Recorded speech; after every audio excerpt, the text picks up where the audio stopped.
like gamblers too. I would imagine that they bluff more often than the average person. Some of them, yes, and some of them go off the rails. Some literally just doing it for social fun, like myself. But yeah, there's one guy, sadly, who not only is he a crazy gambler. I mean, he was in the hole several thousand, not at our games because we're talking 20, 40 bucks, but he was going to the casinos, and he was that cliche guy that just, all I need is one more hand, and I'll be good, I'll catch up. And chip in a chair. Yeah, it's like holding Mahoney. You ever see that? It's chip in a chair. Yeah, these days it's more like a Venmo in a chair. And so he's not only did he go off the rails, with gambling, but apparently he's using again and is borderline homeless. Oh boy. That's tough. So I've been doing the Play-Doh app. Is there any there's a couple of houses on Clubhouse that have groups on Play-Doh. Is there any interest in the Muff having a Play-Doh group? You want to put Play-Doh in the Muff? Yeah, I think if you use it carefully. In blockages, I'm just asking for a friend. Well, I would recommend in the Muff Play-Doh, but whatever works for you guys. Is there really an app called Play-Doh? Plato. Yeah, it's a gaming app. As in the philosopher. Yes. Wow. And you say is it like this? Is it like Telegram or whatever? All these other fucking knockoff? Yeah, well, you have a friend, and then you can play with your friends, and you can play with strangers. And working on my Texas Hold'em. I'm not very good yet, but strictly a game. Yeah, gotcha.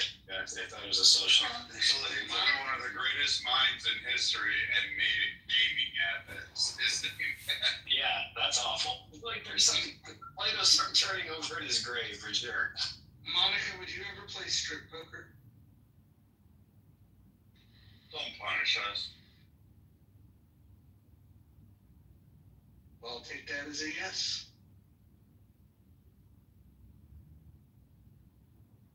In the Clubhouse movie, who would play Brad and Moose? I think we decided that a young Robert Duvall, essentially the same character that he played in Apocalypse Now, he plays. I would have gone with Liam Neeson. Nelson? But okay. No, he's a British guy. Brad's not a British guy. You see, I think we pick our characters differently. Like, you're going for resemblance or what you imagine is resemblance. I'm going with character vibe. Interesting. Monica, I would, it would be a hard choice, but I'm thinking like somebody like Kate Beckinsale to play. We had that discussion yesterday. Do you agree? Well, sure. Why not? Do you think she It can can happen. Do you think she can capture the essence of Monica? Well, I'm thinking compared to Kathy Bates, yes. We never decided who was going to play Kelly.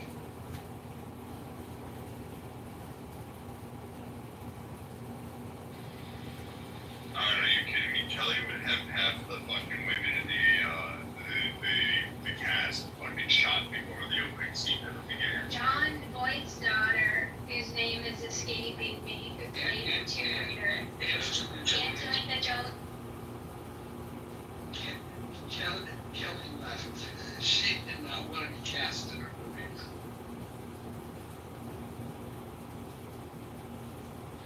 You ever hear when we did that survival game where she was like, here's my survival plan for the apocalypse. I will kill everybody else on here and I am poaching next to all A, B, C, D, and E and F. Like that was her game plan to survive the apocalypse and just kill off everybody outside. Most starting with the majority with What up, Kristen? Kristen was on. It was in that conversation, and we gave her a bunch of shit. Oh, there she is, Kristen. We're talking about you. Actually, I don't want to bring up the story now. You'll get mad that I'm bringing it up again. Anyways, the topic. No, The no, topic. please, The please, topic. I want to hear everything. The topic came up about the whole Oregon Trail thing, and yeah. Yes, I want to hear all about the legacy that I'm leaving with Clubhouse. Yeah, I think we were a little. Please continue. I think we were a little unfair about your decision that you should be on a wagon because you know how to knit. I think that was the argument. It wasn't, but continue. Go ahead, correct me where I'm wrong. No, I've already had this discussion. I like your story much better. Was it crochet needles? Comedy improv rooms at Kristen. She's fun. Oh, thanks, Bruce. I do believe her attack weapon was the crochet needles. Like she was like, I can attack somebody with crochet needles, and I think I rebuffed that. Can we welcome? Hold on. Can we welcome John Kitover, who's running for Congress? John, thanks for joining. Good evening. Kelly had me blocked, FYI, but happy to be here. John, I have a question for you. During your breakup with Monica, like, what was did it end amicably, or was there a lot of vitriol? I'd like to be funny right now, but because I've been waiting so patiently to come into this room where I was paged, I will defer back to anybody else who, wants to make a joke at Monica's expense. Not I. I am Monica's defender. Yeah, I agree. I don't have a problem with Monica. I think, she's a unique person in unique spaces, and I think she's funny. I think she does have a sense of humor, and she likes to have fun. So, I've always applauded her and Anne as well, and they organized the Clubby Awards, and I got Troll of the Year. So, and that's because of Monica. So I'll be forever grateful to Monica for actually, making this a fun experience. Did you actually get the statue? Did you get an acceptance speech and a payment and a gift bag? It was good enough. It was good enough. It was the dopamine, and then the ability for me to go around and be introduced as Troll of the Year was credibility enough for me. Thank you, Monica. Well, Anne created that, so you need to give her credit. Oh, How stiff was the competition for Troll of the Year?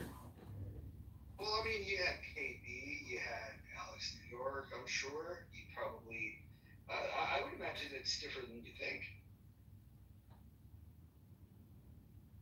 That's not what she said.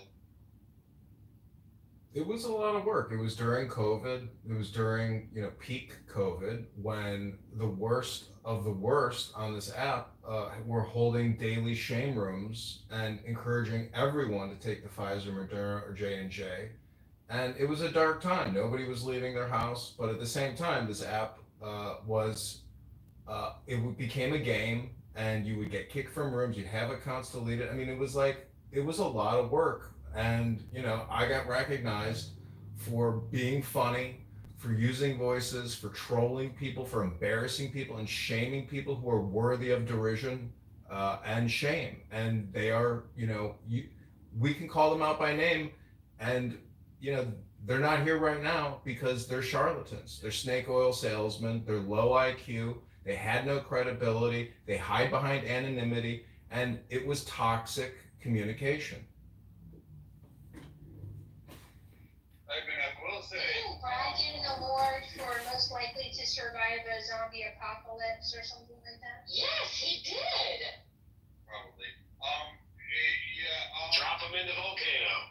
Yep. Edmund, I did stick up for you earlier. There was a young woman who was, I guess, an advisor to 3 administrations, particularly for the president. She hangs out in the situation rooms, and she stated that you need to be exiled. I know, I heard. Online platforms, and I stuck up for you. I know, I heard. I'm in the audience right now as Anonymous live streaming this, and she claimed that I should either be put in a psychiatric facility or put in prison. And to me, I think all communication is projection. So that situation room advisor, whoever she is, and I know she loves abortion, and I know she loves her liberal whack job concepts, but God bless her, health, wealth, love to her, and everyone else on this app of incredible people. Going down memory lane here, the controller on Sabat, if I'm not mistaken, was when anyone on stage, you didn't have to be a moderator. If you had somebody blocked, they were not getting in the room. True or false? I think that's true. I remember many stage being sent to the goo to get people in. I believe the term was, I'm not here to talk, I'm just shadow banning.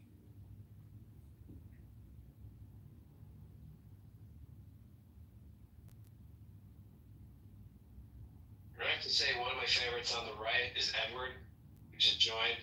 We agree to disagree on several topics, but I don't think I've ever heard Edward get mad or even insult anyone with any vitriol. He always remains a gentleman through the argument. No, he has friends like me that'll do it for him, so he never even had to have word. Exactly. It's like Wayne Gretzky having teammates that crush other people. He didn't need to get in any fights. Brad got that right. He does talk. Edward, what do you? I know you're a Christian man. What does the Holy Spirit, tell you about peace, wisdom, and strength? And why do you think people on this app struggle so much emotionally, intellectually, but yet they keep coming back and really crashing out, getting angry, and spewing toxicity and stupidity? I can't speak to everyone, but I think foundations are important. And when you love yourself, you don't project on other people. So I think that's a big issue in our society, actually worldwide. I've been in 54 countries, and I think a lot of people don't love who they are. They don't even love their family. They don't love their country. I can only bring to any relationship whoever it is. And that's how I try to always stand. I respect every human being. They're uniquely different than I am. And I believe in clarity over agreement. I'm clear to everybody. I don't believe what I believe, but I don't have to agree with them. And I just try to keep that in the lane. That's what I try to do on a regular basis. Edward, welcome to In the Muff. I hope you would join us in the Muff frequently. I already joined it. How are you enjoying the Muff? So far, it's been a very interesting combo. You guys talk about Jordan, the type of Jordan Peterson, but there's some great things he's written and some things that's just his clinical background. But I take the meat fair with bones. That's how I see it. I don't hate anyone. Yeah, I would highly recommend the book Maps of Meaning, but his 10 rules, the more you read it, the more it's like Dr. Seuss. Yeah, like I said, some of the stuff that he writes comes from his clinical organ. He's a counselor. I mean, there's just a lot of different things. But he does get, especially young men, don't have direction. I think he gave them some good advice. If they apply just a little bit, I think we have a better society. I never read anything by Jordan Peterson. That's interesting. So does he rhyme? Does everything he's saying in a rhyme to make it easier to learn? It's just written for young children. It's like, it's not, like, I think the appeal to it is he takes ideas and he tries to make them accessible. It's going to sound inflammatory. Glad Monica's not here to correct me. But he basically takes ideas and tries to make them accessible to young people. And so, and that was how he got popular. Before that, he was a professor, and he wrote really dense, important, good shit. And then through a Reddit thread, I think Quora was where it was at. He was responding to a question about what are the rules to a happier, successful life, whatever. And then he gave like 40 answers, and people loved it. And so then he was like, oh, okay, well, people like what I have to say here, and so he distilled it down to 10 rules, and that's how that got written, was to, a positive response to something that he wrote. The upvotes were pretty phenomenal.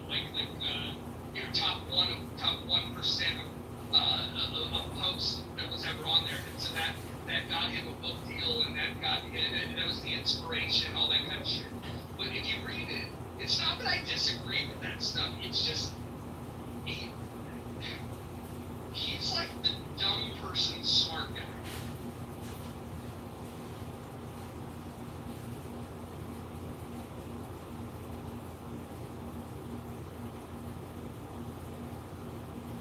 How much money do you think David leaves in the chat?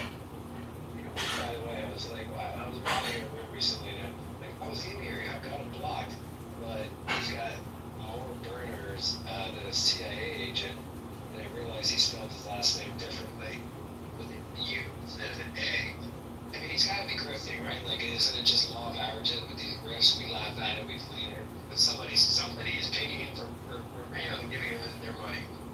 This is correct. Those Nigerian friends' emails, they wouldn't go out if nobody's ever responded to them.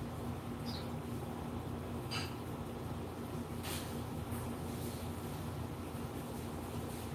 I think it's known as work from home during the pandemic. Well, this is the grift remote. So Roger, go to answer the, what's the terminology, so someone familiar with it?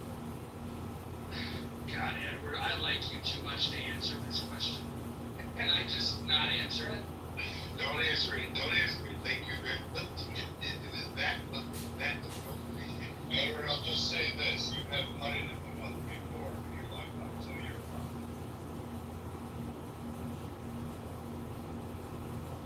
I just find it interesting that, what is the reason why people love to hate? Because he speaks. Jordan. I think he's redundant. I think he doesn't lead by example. I hate leftist leaders who sit there and proclaim that this is the way society should be.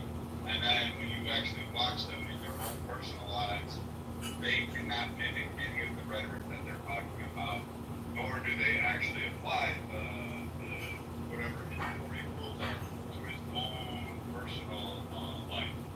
You can look no further than his own daughter. And the complications that exist there that he allowed to become into the public fray. I think the fact that he enjoys the notoriety and the group of followers that he does appeal to, the Monica's and the frog fanciers, I think are enough to warrant a cautious glance into how he's like really trying to generate any kind of traction. Was that guy? I think he died last year. Kevin Samuels, wasn't he kind of in the Jordan Peterson arena? Yeah, I think Kevin Samuels died with like a hooker in his bed or something like that. Smile on his face. Not a better way to go. You gotta go. What does the hooker feel though?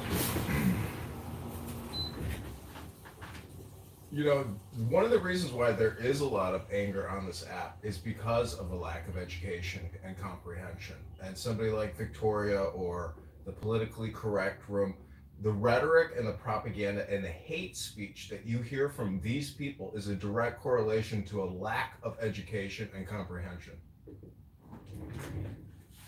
American, I would say, is actually, are we talking about university education or homeland education? No, wisdom. There's an expression: to understand all is to forgive all. Most of these people on this app who are liberal retards who project their propaganda do not have a solid comprehension of education. There's no solid education in these people's brains. If you believe that giving $1 billion a month to abortion providers to kill American children is a good usage of taxpayer dollars, and you come on here and you talk about women's health and abortion nonstop, that could be just a projection of personal trauma. I'm not saying Victoria has had an abortion. I don't know anything about the Situation Room girl. The point is, I have spent enough time recording retards on this app to know that all of the speakers on this app have never read a book on this app ever. They don't read. They have horrible comprehension, horrible education, and all they have is their political propaganda. It's pathetic. So was that the foundation of where they come from, or is that their family line, or is that because they went through the public school system? It's the now, meaning that it's a compression of their entire lives coming on this app now and spewing their vitriol, their hate speech, and their lack of education, and really their culture in many ways. So it's comprehensive. It is nurture and nature. So when I adopt a liberal, I always ask the question, how did you come to that conclusion? And most of the time they don't have a reason why they came to a certain conclusion. I think people miss out on personal responsibility. It's just my observation in life. Brad and I had this conversation a long time ago that people don't want to take care of themselves. People think someone owes them something.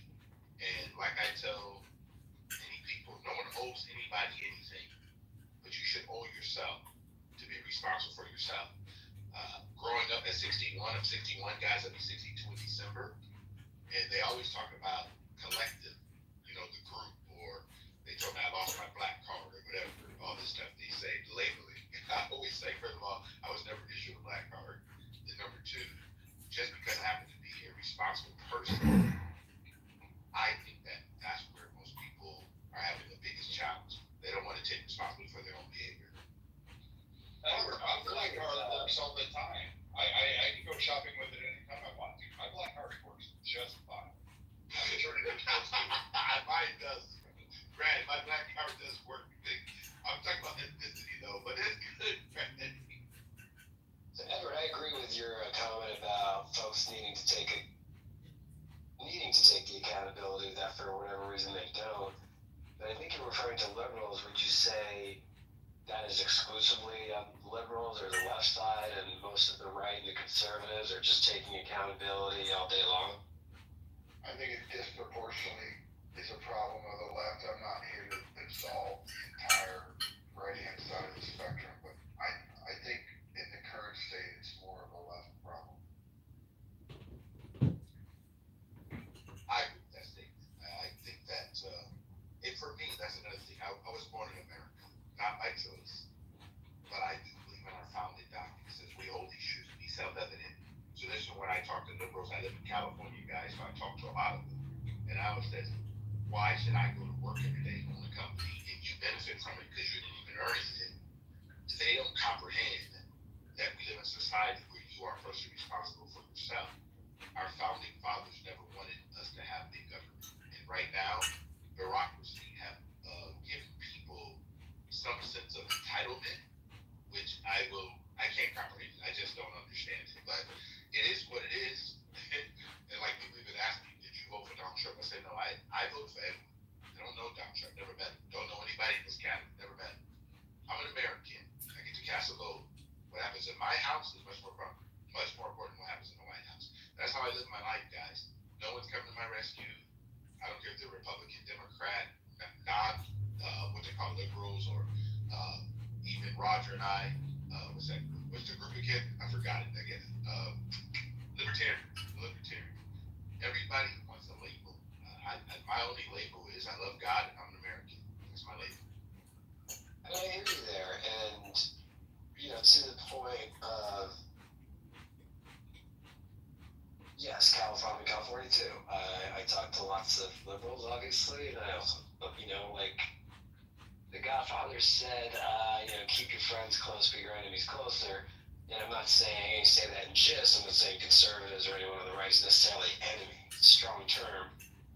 But, you got to get outside of our political bubbles and see what is their perspective versus this perspective and such. But what stands out, though, Edward, respectfully, is you're saying it's mostly the liberals that are not taking accountability, that are not taking care of themselves and sucking on Uncle Sam's nipple for welfare. However, ironically, 7 of the top 10 states in this country that rely most heavily on Uncle Sam's handouts are red states. And I don't disagree with you. I think that's only because of the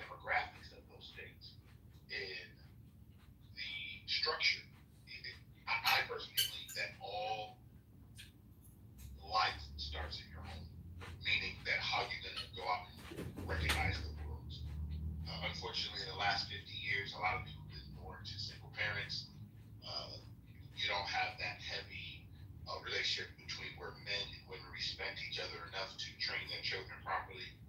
And if you're in California, obviously you see the smash and grab going on. You see people, see a person getting beat, two people getting beat, and 100 people using their cameras. We have a society today that we like to see things happen versus get involved in just change. It's just really sad. I would never think at 61 that the human being could be so cruel to themselves. Yeah, the level of insensitivity has grown clearly, and I don't know if when I began to first notice it, but certainly at least 15, 20 years ago.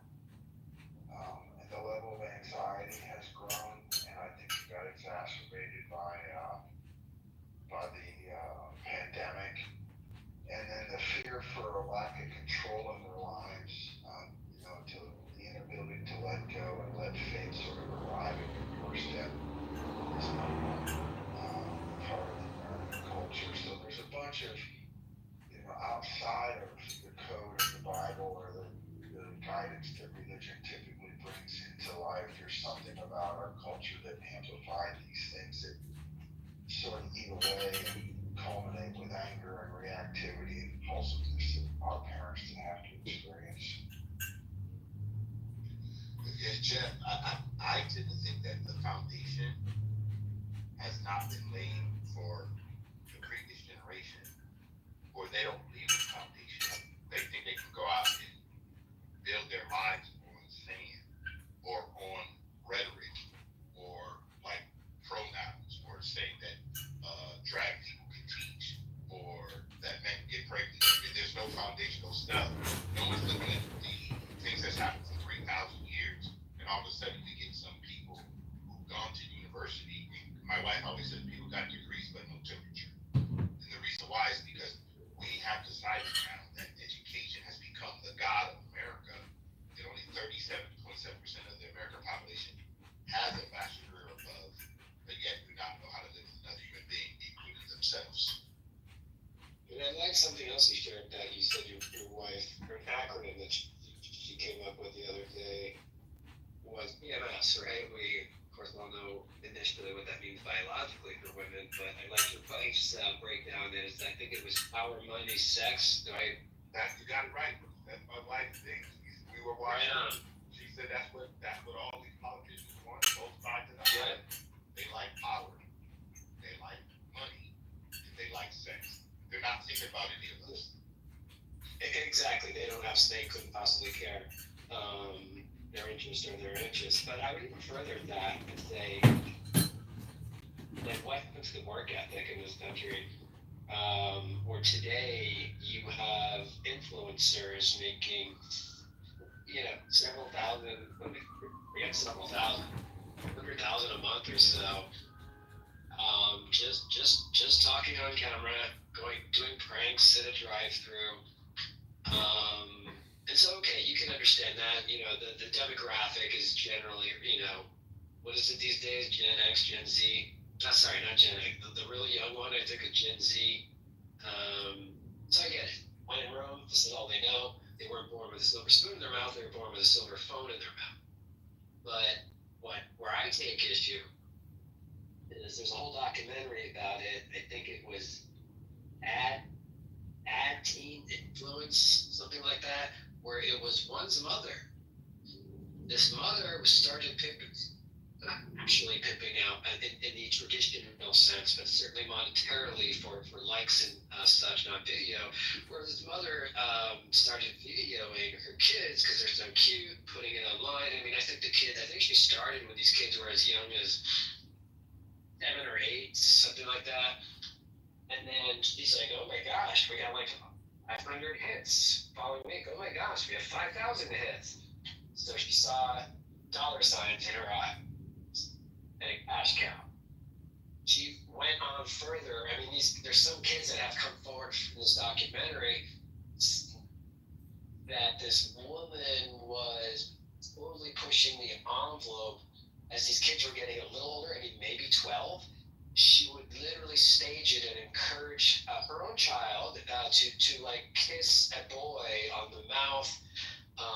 And then sure enough, like 10,000 more hits, 100,000 more likes, and of course the money starts rolling in.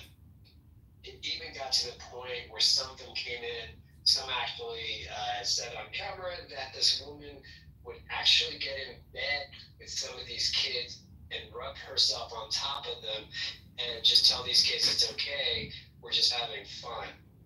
So it's kind of like, okay, you can't really blame the kid, they don't know better, but when we're in a society where parents are putting their kids on the world stage in these circumstances for money, and she was making money, like lots of it. I think it's something wrong here, something really wrong.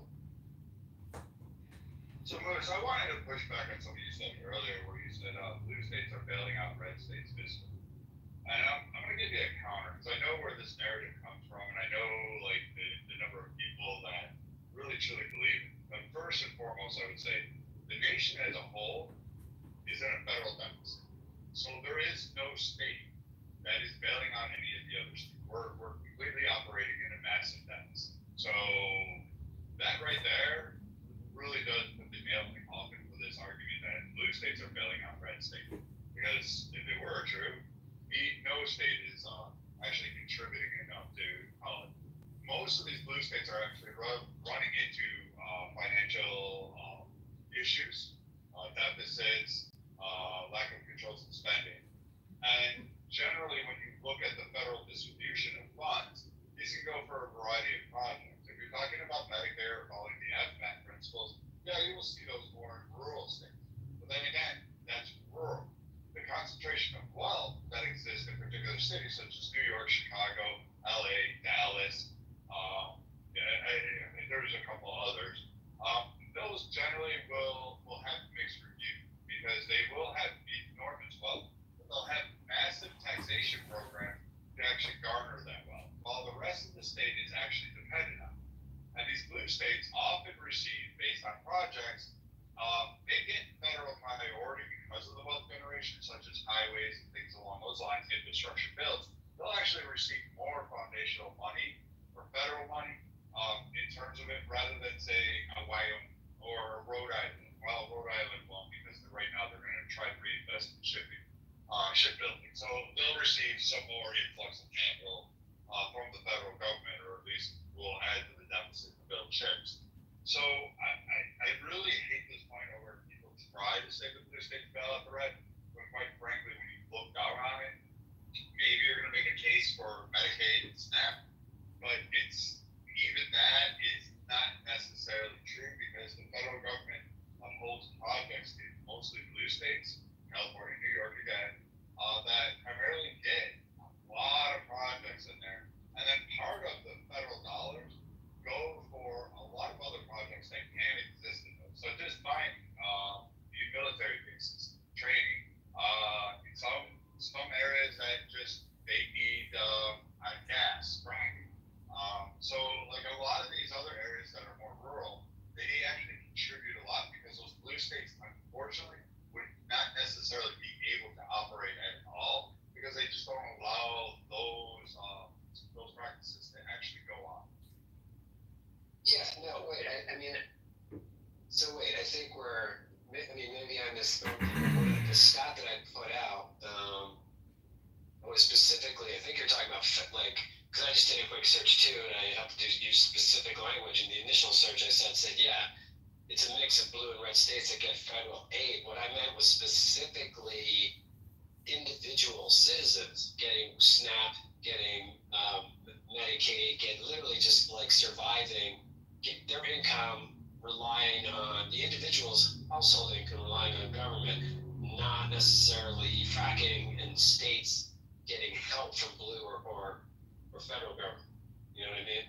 Yeah, and that goes further to like the infrastructure projects at hand. So like if you look at some more, and I would go to where I would look at wealth concentration, particularly in cities versus the rural landscape, because then it paints a different picture.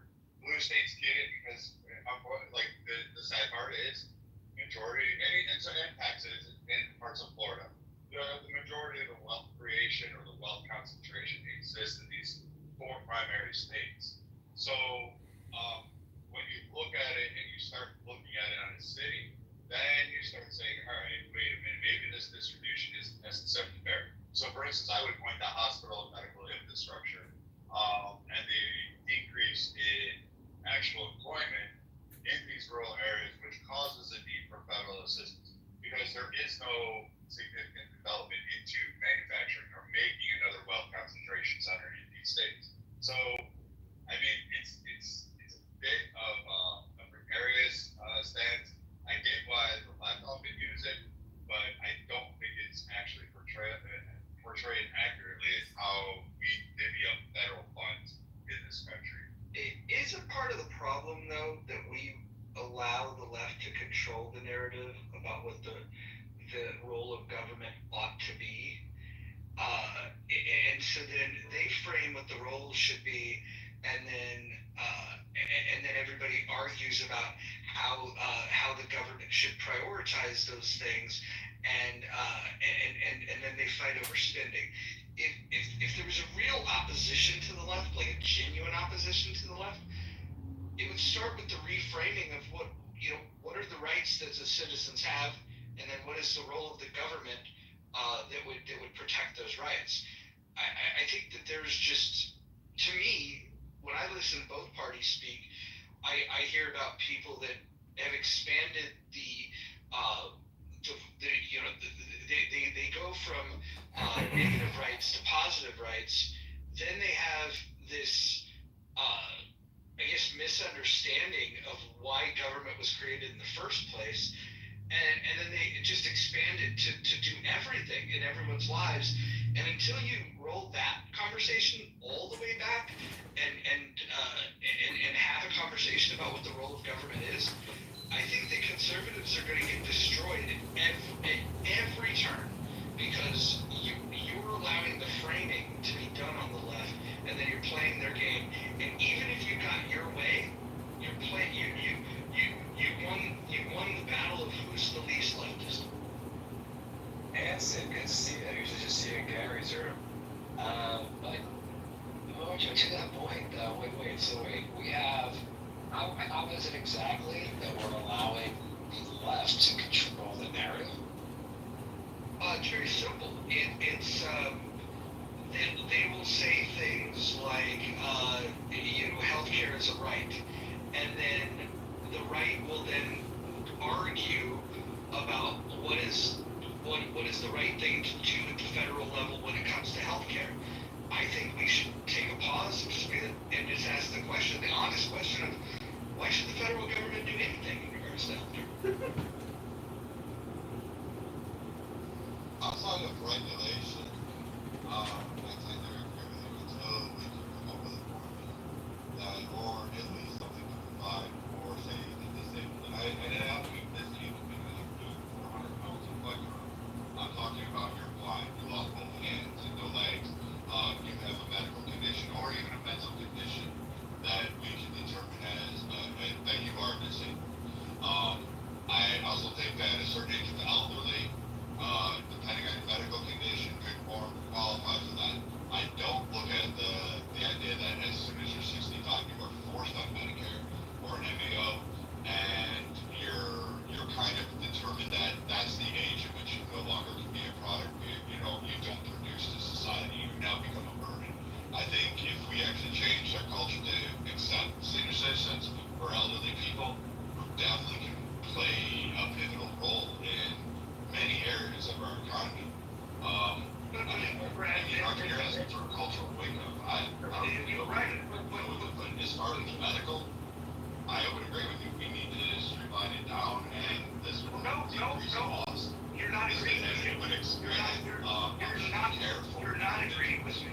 Brad, you're not agreeing with me. You're actually doing exactly what I said that the right does, which is when I say that we should have this conversation about what the role of government should be, and perhaps consider that the federal government should stay out of it, you're still talking about streamline and in regards to Medicare. Like, I'm literally talking about why do we have Medicare? Why do we have Social Security? I legitimately don't believe that either of those things should exist for the at the federal government level. I think that if you want to have if you want to have some sort of insurance policy that gives access to more people, okay, figure that out. Why is the government? Why are the taxpayers on the hook for this shit? Like, why is it not voluntary? If it's such a good idea, we should fix it, right? If it's such a good idea, there would be people that would put their time, their money, and their effort together to fix this thing. I don't think that people really. I don't think they really care. I think all they want is an easy button, and the easy button for everyone is to just say, we'll put it in the hands of the government, and then we'll have gridlock and arguments, and then the result will be some Frankenstein monster program that we can never get rid of, that's super expensive, super wasteful, and doesn't solve the problem that it's intended to solve. I'm simply saying, instead of playing that game and designing a Frankenstein monster that doesn't solve anything, why don't we just ask the question again, what's the role of government? And again, I know that nobody's ready for that conversation on either side, which is why when I hear leftists argue with people that reject leftist ideas, I say, well, you're not rejecting them staunchly enough. You're not saying that the very idea of having Social Security is a fucking problem. Like, you'll have Republicans that are afraid to talk about it that'll just capitulate and say, we'll share some ideas on how to fix it, because they're afraid of what the revolt might be. I would say, grab some principled ideas and draft a conversation around, here's what getting rid of Social Security would look like long term. I think that if the Republicans don't have the balls to do that, in my opinion, all they are is leftists that are in the slow lane. The Democrats are the leftists that are in the fast lane.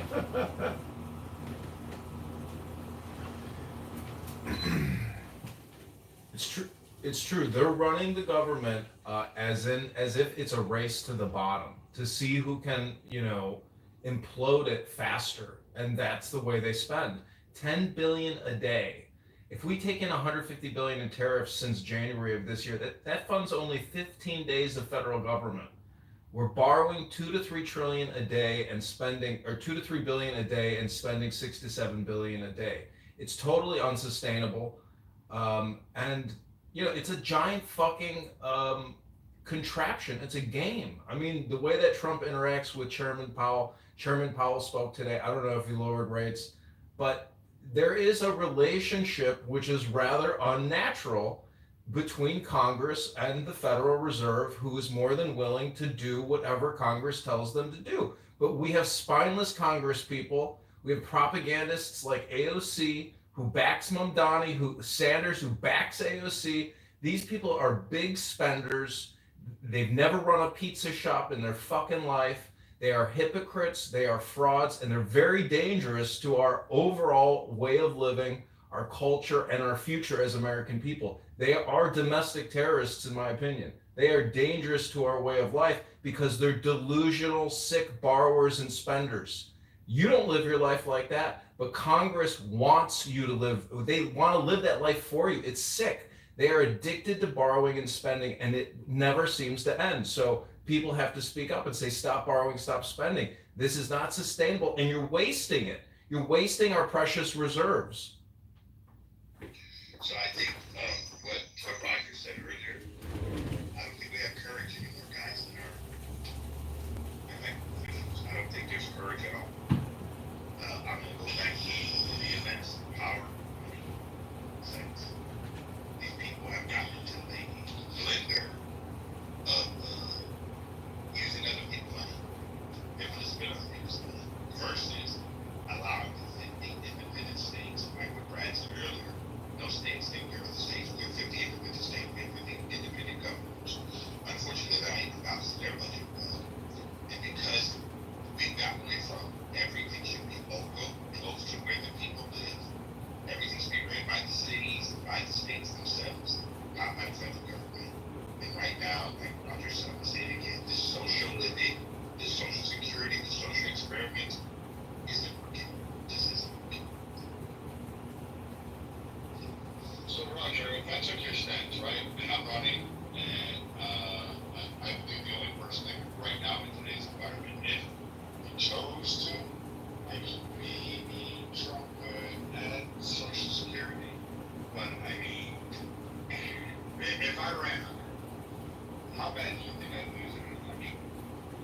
with all seriousness, how bad do you think I lose?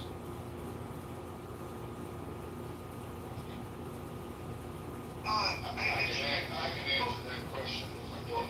well, yeah, but let me answer my way first, and then I'd love to get your thoughts. You need to plant the seeds that this is a conversation that Americans have to have. And if you're afraid to plant the seeds, then you'll never let the idea grow. And I get it that there's people that will use fear tactics and try to weaponize this conversation against you. I totally get that. The point that needs to be made, though, is that we're doing it their way. And it's about to go broke. 2035, the trust fund is broken, completely emptied, and you'll only be able to fund 71% of the liabilities. We need to be able to speak honestly about that and educate people. The average American that is in support of having Social Security is because they think they're going to get it. If you tell them that we can only fund 71% of the liabilities, oh, and by the way, the Supreme Court has already ruled that this is not a promissory note. There is no guarantee of Social Security. Go look at what the Supreme Court has to say about this. I think what we have to do is we need to have that conversation that you're not guaranteed it, and the politicians have already spent that money. The trust fund will be broke in 2035, and the only ways that they're going to have to fix it is to raise Social Security tax, which is right now at $625. They can raise the limit on the income of what they tax. So essentially, both of those are raising taxes. Both of those are going to be unpopular. You can raise the age at which you collect. They continue to do that, but right now the standard age is 70. You can take it early at 67. You can wait longer and get even more money, but most people don't have that luxury. And then the other thing is you can reduce the benefit that people collect. That's not something that's exciting. But people need to understand, especially the people that beyond 2035, for somebody that's on Social Security now, and let's say they've got 5 years left to live, that's a problem that they kick down the road. And I think that's the thing we need to be honest with, is that the politicians continue to kick this thing down the road, and eventually the people that are going to get saddled with it are the people that have been lied to and led to believe that this is a promise and that there's a guarantee, or that somehow they have recourse if they didn't get paid for it. The truth is, Social Security has always been a Ponzi scheme. And until somebody says that out loud and explains it, whiteboards it, and lets people understand that this is not a political position, this is just transparency. Until we get that kind of real talk, we're all fucked. And we know that the lefties like this, they like to expand it.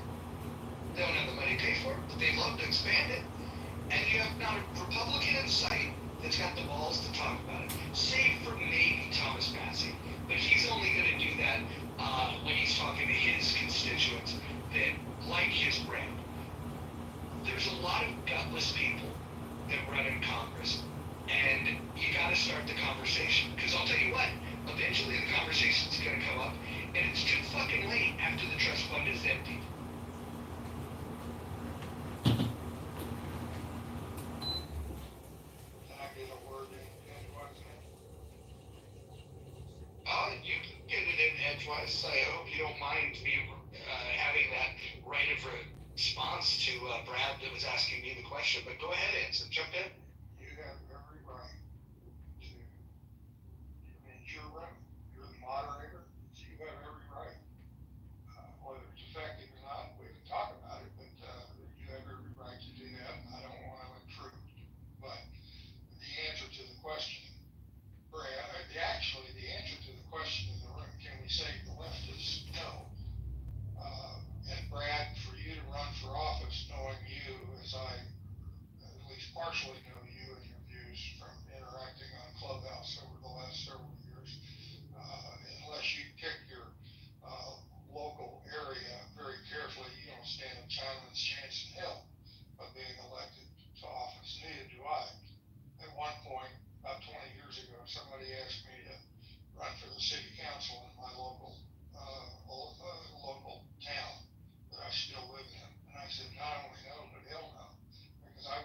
still for all the bullshit that I'm here being presented before the council. But the reason we cannot, I just dropped in and I was kind of looking around before the critical thinking forum this today. By the way, I'm getting more and more disgusted with that room, but that's a whole different topic. But I just dropped into a room and there were only 4 people, and my good friend Steve, and those of you that Steve Wee, may know him from Critical Thinking Forum. I really like his views. You know, he and I are sort of similar. But in the room, this small room, 2 women and Steve and myself, and the question was, what must you do in order to preserve freedom?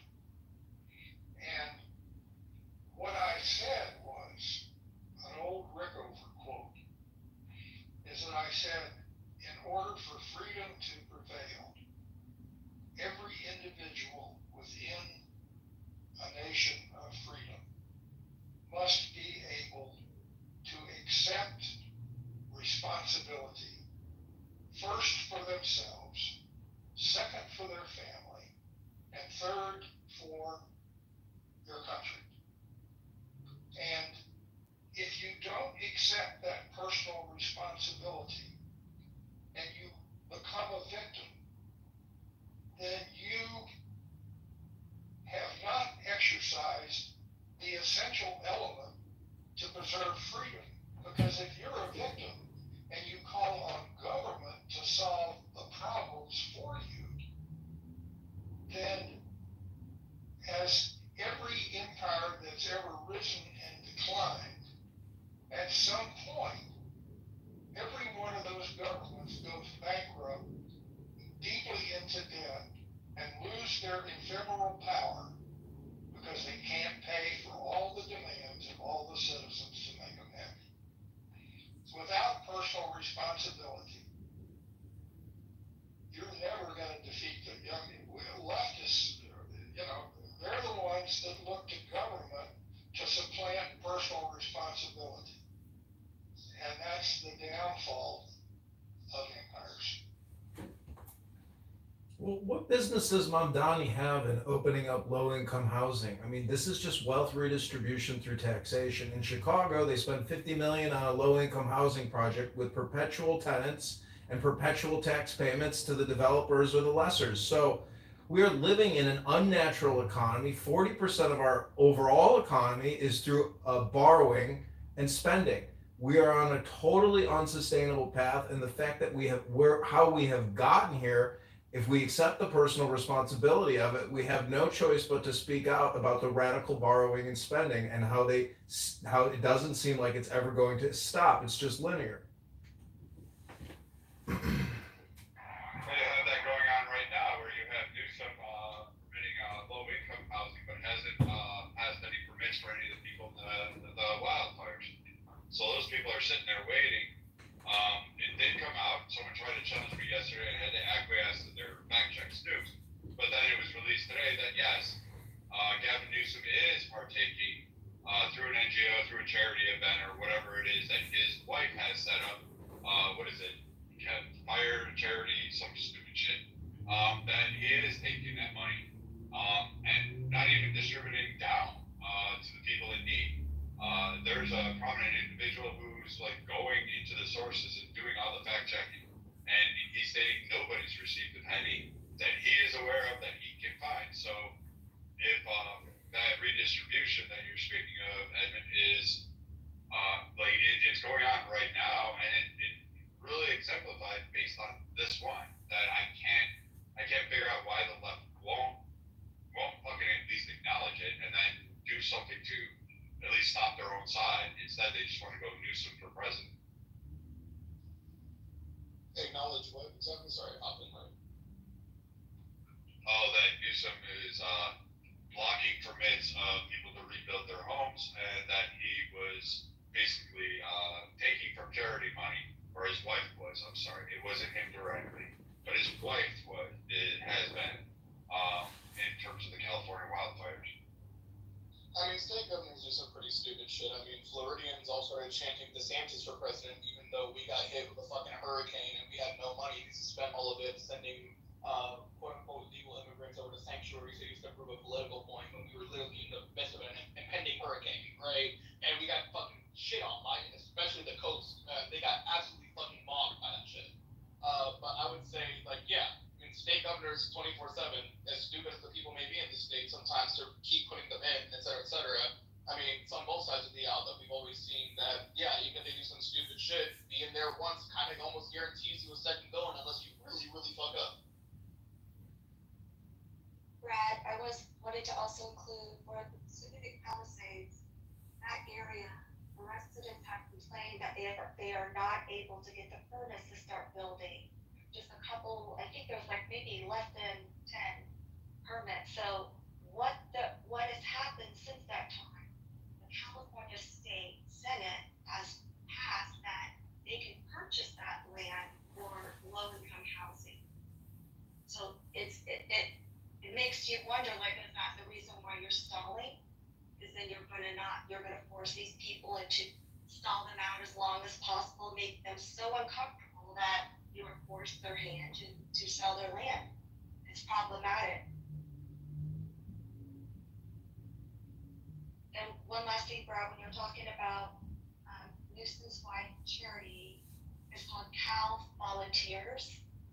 And the problem with this, and I found out, unfortunately, the terrible way, I had to file a cease and desist to a charity that was utilizing my late husband's name, Christian likeness, to raise funds, then not distribute or be accountable for said funds to be in fact sharing their profit and loss.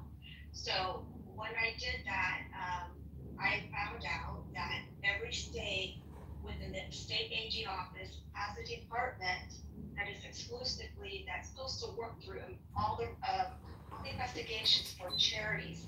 But it takes someone to sit there and say, this is what I have, this is what you need to do, this is my concern, this is the communication that goes through it. But if it's a charity that has political ties, then do we as a public have confidence that is going to actually be investigated in the full capacity? And a lot of people don't know that charities, it takes a long time to get that status. It takes over a year, then to turn it over. So that's the reason why people are allowed to take that money in, process it, and they're like, oh, okay, we got to close it down. But where did that money go? Goes into administrative expenses, salaries, very little development. It's an epidemic of nonprofit charlatans and fraud. After COVID-19, Mark Zuckerberg and Priscilla Chan opened up a $100 million anti-inflammation research facility here in Chicago. And guess who helped spread all the lies of COVID-19 vaccines? Mark Zuckerberg. So maybe that's their payback to society, is to open up nonprofits to figure out how we can save ourselves from the injections and the inflammation and the clot shot. That's how billionaires seem to use tax loopholes to defer income tax and put it into nonprofits that they control and can enjoy and utilize. But we put away Al Capone because of tax evasion. Are the liberals calling for any billionaires to be imprisoned for tax evasion on this app? Have you ever heard one liberal on this app say we should put Zuckerberg or Bill Gates in jail for tax evasion? No, you've never heard it. And if you claim that they're involved in a COVID-19 vaccine conspiracy theory, they call you crazy.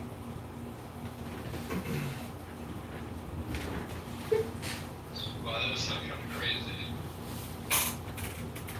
Really? You think it's crazy to inject the entire population with one patented formula? No dynamic medicine. Everybody gets the same shot, otherwise the pandemic doesn't end? That sounds crazy to you? No,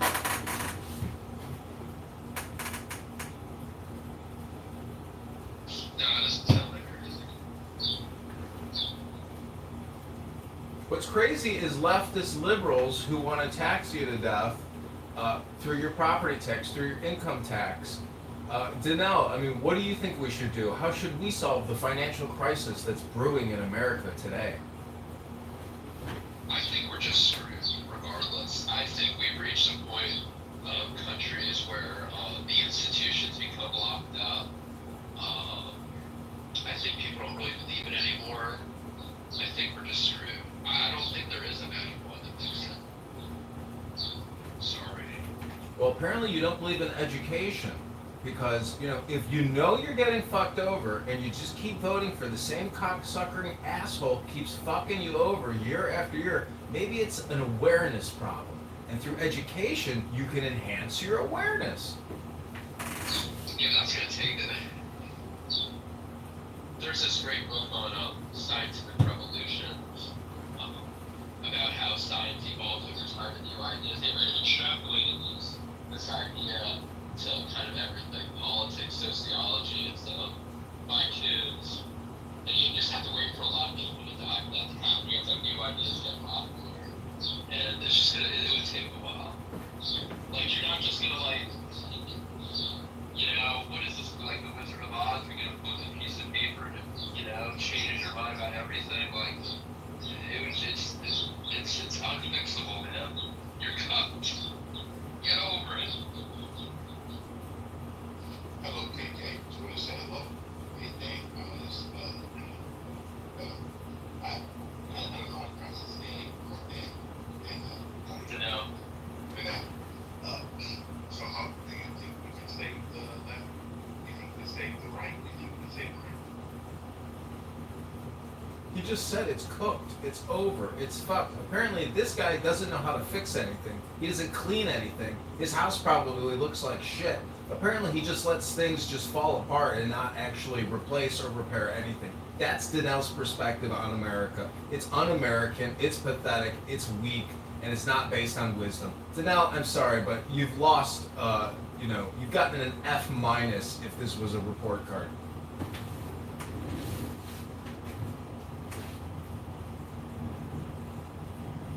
So now, would you like to answer the question? I mean, nothing is possible, and nothing is impossible, but I'm just saying, like, in this culture, the culture that we live in right now, where, you know, politics has become sort of this virtue signal culture war, how are you going to get the majority to implement these ideas? Like, you're not going to be able to do that. That's why it's cooked. Unless you can find some way to transcend that, and nobody's been able to. I mean, look at the, you know, we had two presidents back to back that barely won a majority in Congress after winning. How are you going to get the legislation that you need to fix the problems? You know, it's too cooked. The culture war is too powerful. This isn't. I just don't see how you fix it. So that means, if I understand you correctly, that you personally do not take personal responsibility. You talk about cultural wars. The cultural wars right now are collapsing on both. We think it's working for the social ends. We now know that they not get ready. We know that people should be responsible. We got the pronouns. We get ready to a lot of this bullshit. When do you think that the individual American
Well, I think you can leave the sex part out. The borrowing and the spending again is the problem. Let me repeat that for people who don't seem to understand the financial crisis. It's called borrowing and spending and giving it away to Medicare, Medicaid, Social Security, the NDAA.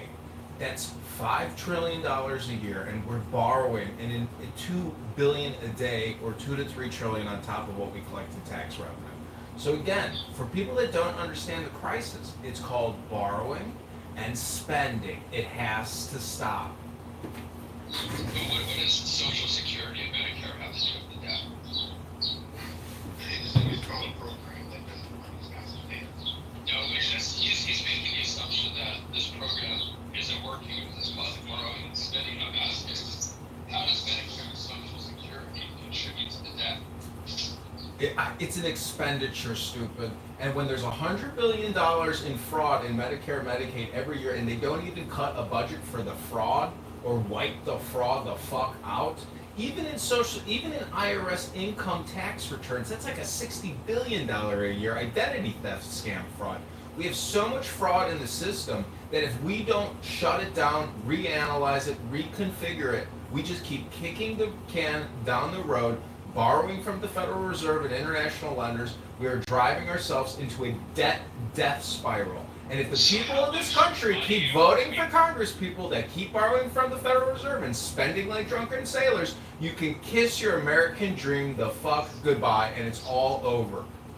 So how much money does the U.S. annually per year borrow to fund Social Security and Medicare?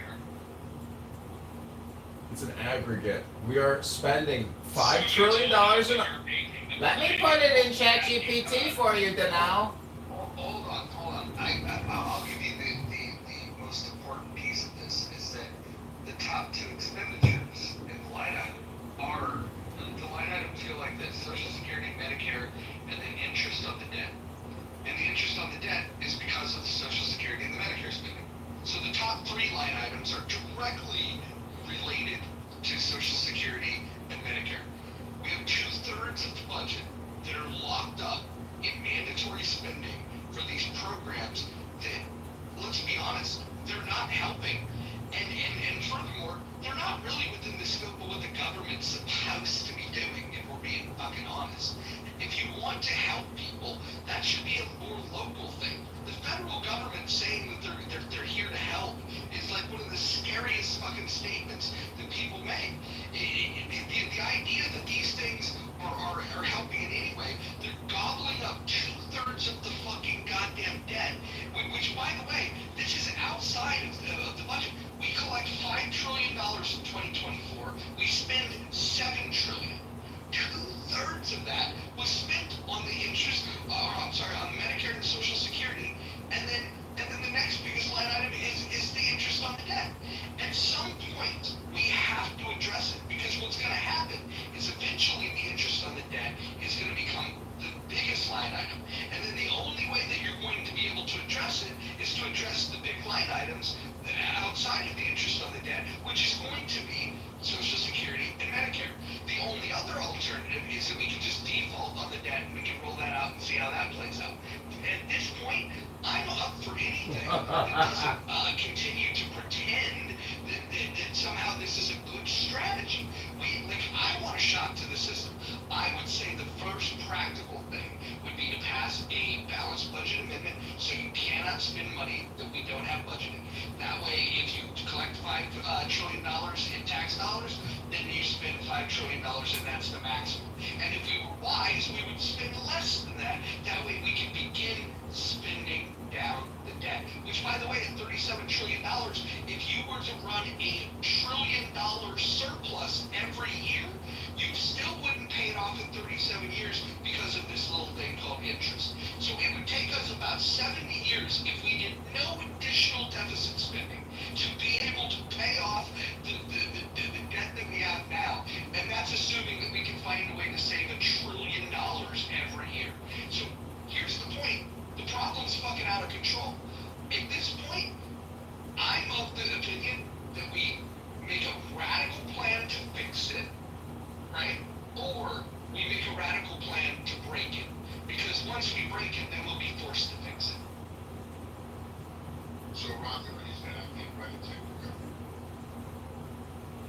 would say nobody can write a check to cover it. Although they will take your share to try to pay for the interest on it. It's just a fucking game. It's very fucking irresponsible. And the problem is it doesn't help any of us. It doesn't help any of us. All we've done is we said, we're going to kick this fucking problem down the road because we don't want to deal with it in our time. We want our kids and our grandkids to be burdened with this fucking problem. And I think that's crazy. What problem in your personal life, in your family, do you want to say, I don't want to deal with this today. I want my kids and grandkids to deal with this problem. That's what the government's doing. I don't understand why we let them get away with it. It's a lack of awareness, a lack of education, it's corruption. I mean, in Illinois, they just put the Speaker of the House in jail for 3.5 years because he's doing price fixing with ComEd, the utility. They put executives from the utility in prison. They've put political fixers in prison. But the utility bills just keep going up. We have to have real forensic accounting, real courageous leadership, and people who aren't going to deflect and always go back to climate change or how there's white supremacy and racism that's inherent in the system. The people that do that, you have to start paying attention to, and you have to call them out every time they do it because they are corrupt and a part of the borrowing and spending problem. Right, and it's not just race, and it's not just gender. They use those as tactics to get people to stop talking at all. They feel like if they put a label on you, then somehow that's going to shut you up, and then it stalls all your progress. The other thing that we should absolutely think about is the lack of conversation that we have in this country about what's happened in Europe when they opened their borders to Islam. We should talk about the fact that Islam is a pedophile death cult. We should talk about the fact that once they get the numbers, they are going to institute Sharia law. And when they do that, they are going to take over, and unless you're in support of pedophilia, their prophet, the Prophet Muhammad married a 6-year-old girl and fucked her when she was 9 years old. And now, if that's what you want for your country, then go ahead and allow people to get away with shutting down that conversation. You know how they shut it down? They won't even let you talk about the subject. If you bring up, if I even said, hey, let's talk about Islam, they'll say, here comes the Islamophobia. No, I'm not Islamophobic. I'm actually just pointing out that I'm anti-pedophilia, and we should play that game back on them.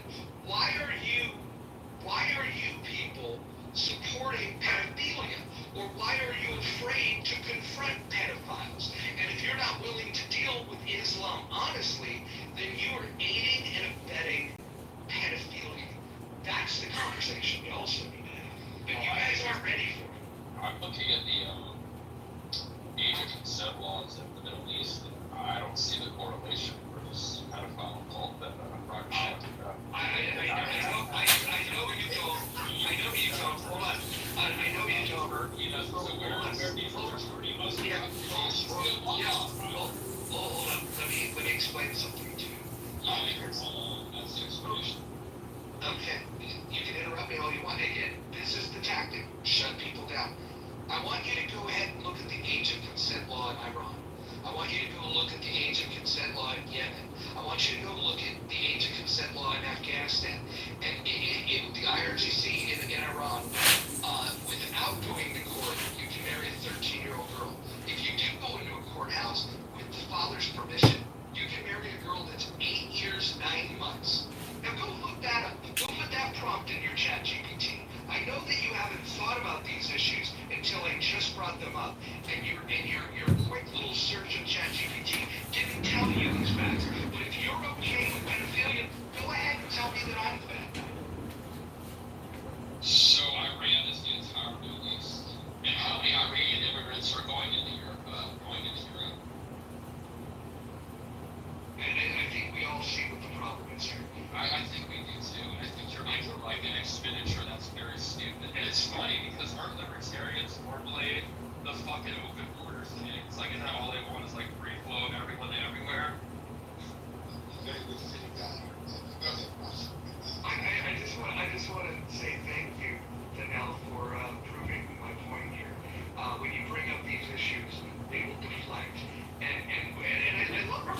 say that I thought libertarians think this, I thought libertarians think that. First of all, like, fuck the Libertarian Party. Well, to be fair, I don't think they think. Yeah, well, to be frank, I don't think you do either. I think what you did is you put one single prompt into ChatGPT because you got offended because I did real talk about Muslims. You know, I just knew you were wrong about this, so I was like, oh, Dan, I actually agree with most of what you're saying, but please stop interrupting. It's ear cancer. Thanks. Now, well, let me ask you this. Is the age of consent law in Iran, does the IRGC allow you, with parents' permission, to marry an 8-year-old girl that's 8 years, 9 months? Is it yes or no that that's a fact? well, I mean, that's an argument against theocracy. In general, theocracy is in general bad. And I would say, yeah, Iran, Islamic Republic, or whatever the fuck, not good. And Roger, Mojo Rising. How about Mojo Roger Rising? There you go. I know you like this Islamist, the 9-year-old having sex. You can just. I know that, actually.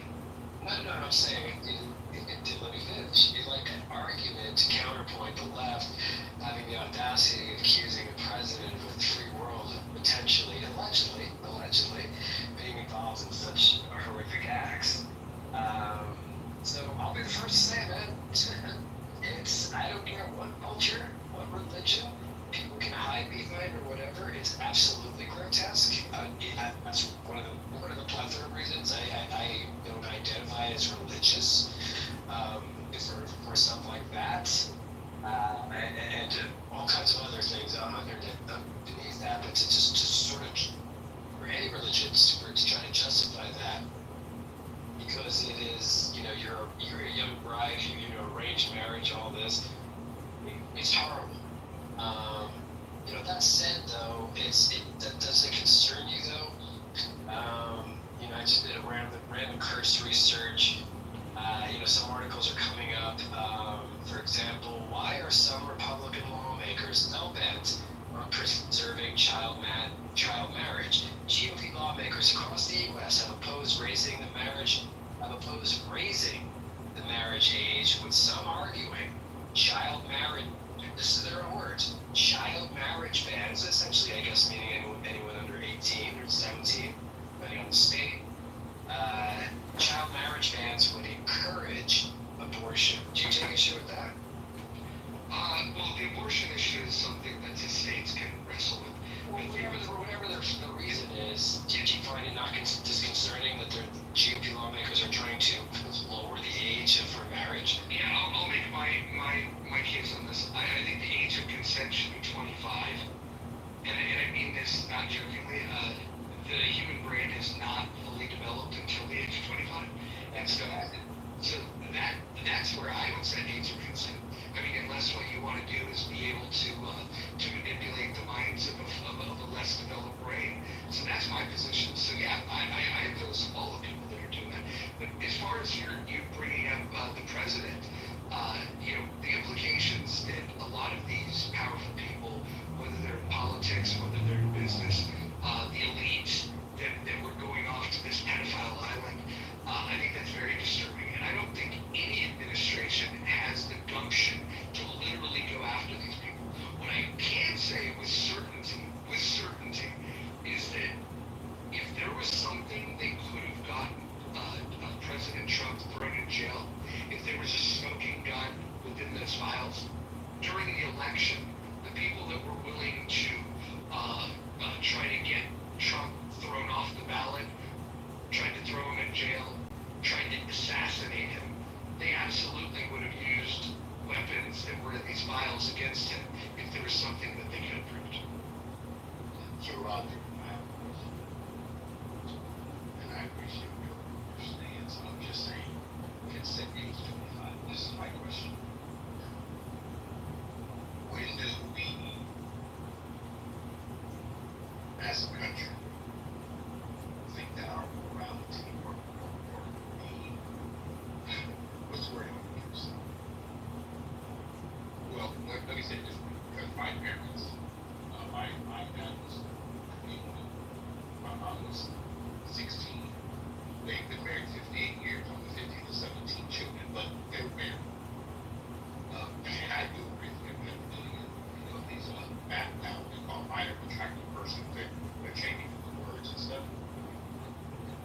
just trying to wrap my head around the countries that are theocracy versus where we as Americans have our own set of morality or what we consider insane. Where do we surreal office and stuff? It's disturbing, guys. I guess I get it. I don't use that for the sometimes, but it's pretty sad. That's all you can do. So that's my pretty sad. And people think that they want to engage with a 9-year-old, 11-year-old, whatever. It's just pretty scary. Yeah, no, it's very disturbing. And then the common thing that comes up when I bring up this topic about how we should crack down on these things and do it fearlessly. We shouldn't be afraid of being called Islamophobic by pointing out that the Prophet Muhammad was a pedophile. We should not be afraid to call it out. What typically gets thrown out there is this idea that, oh, well, back in the day, even here in America, Delaware had an age of consent law of 7 years old. The point of why that's not relevant is that if you were to go conduct man-on-the-street interviews in the state of Delaware and ask the people in Delaware, what do you think of age of consent being 7? They would all say, that's absurd, that's abhorrent. If you ask that same question of Muslims in 2025, and we've done that on these stages, they will say she was old enough. Their words, not mine. What did you say this? Okay, and that's horrific, agreed. But what about, again, going back to our fearless leader in the White House, who is actually trying to ban, I'll be happy to find the article, it's not that hard to find. He's trying to ban, I believe, a federal law. So I think, as most of us know, right, with therapy, there is therapy and priests. Two toughest people to get up in court on a witness stand to talk about their people that come to them in confidentiality. My understanding in both those scenarios, however, is that what reigns supreme over the confidentiality agreement is if they think that their person or persons is at risk of harming themselves or, more apropos, harming someone else, that completely absolves that confidentiality agreement. President Donald Trump is attempting to ban a federal law that allows priests, because you're talking about the Islam, well, as equally as bad is modern day Catholics. Many priests, I can't think of one who's ever been held accountable and sitting behind bars for child molestation of altar boys and such, and Trump is trying to now ban the ability, the federal law that allows for priests to speak to law enforcement if a child has come to them in confidentiality saying that they have been abused either by another priest or by any adult on this planet. Why would the president try to do that? Put it in the chat, Moose. I don't believe that for a second. Yeah, well, You don't believe me? I don't blame you, American. I'll put in multiple links. Put the link in the chat so people can follow along. But I'll speak to this idea that, like, I'm the wrong person to ask to defend Donald Trump. I didn't vote for him in any of the 3 elections that he ran. I don't have a lot of pleasant things to say about him. I do like the fact that he ordered those strikes on those terror sympathizers, the ones that sponsor terror around the world. I thought I thought hitting the nuclear sites was a good idea. The only thing that I question about that is the wisdom of only doing it once. I think that we should set our clock and probably do that every 3 days just to make sure that program never gets off the ground. I'm not going to sit here and defend Trump on any of this stuff. Like my condemnation for this type of behavior and policies that would condone this stuff, this can apply to anybody. I'm not in a camp. I'm not part of a God club that says that I want to protect this group or that group. I think that God exists, and I think that that's evident. I think anybody that's paying attention can recognize that. What I don't think is that we necessarily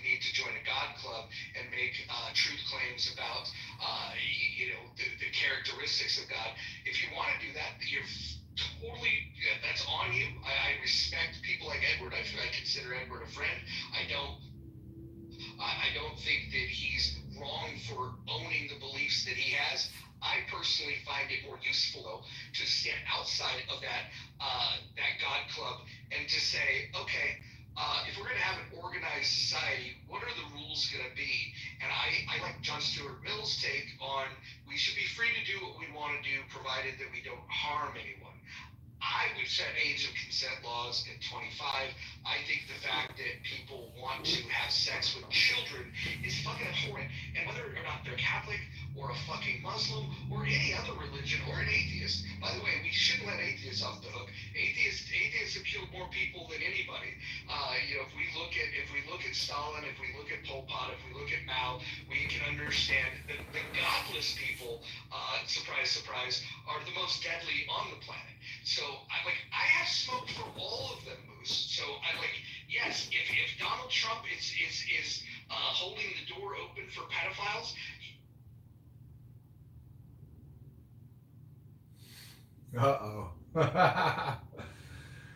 We'll see if he's back. But Moose.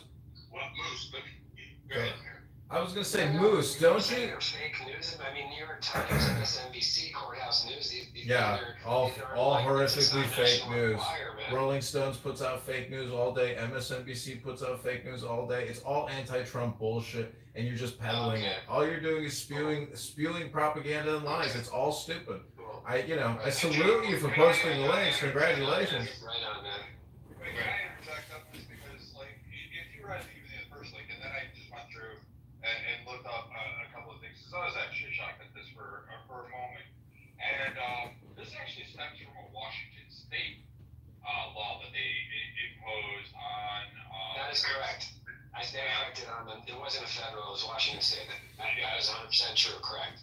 Yes, and so this repeal, a federal judge, oddly enough, in that district, which is more left-leaning, agreed with the plaintiffs that brought forth this case, which happens to be whatever Sky Daddy relation it was. They agreed with it that it is a bridge into determining how people would practice their beliefs. For instance, a priest can hear a confession from a murder. That doesn't mean they have to report said murder. That's held within the confines of that. So putting this kind of stamp on a religious order for a priest to enter a confession, hear this, and then say, I have to report this, or use their own framework, their own determination to determine what is child abuse and what isn't, which child neglect, without any formal training. This would lead to, I would say, more problematic, and it would probably bring up more further constraints on priests in terms of following their faith. I'm not sure I oppose 100% of your viewpoint, Moose, but I actually can sit down and say, all right, I see where they're coming from with this. I can see where they were looking at towards the future, and when states start to impose laws regulating people's religious beliefs and doctrines. So Bruce, I do want to make sure before you go on that this legislation does not come from the president. Okay, the president doesn't make law. This actually starts. I understand that, Edward. I didn't say he made the law. I said he was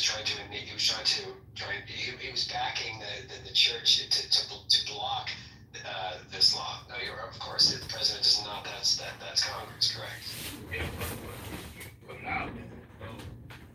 The law that already is on the books, like what Brad was talking about, there is a protection for those who have either their therapist or even their doctor or their priest, whatever.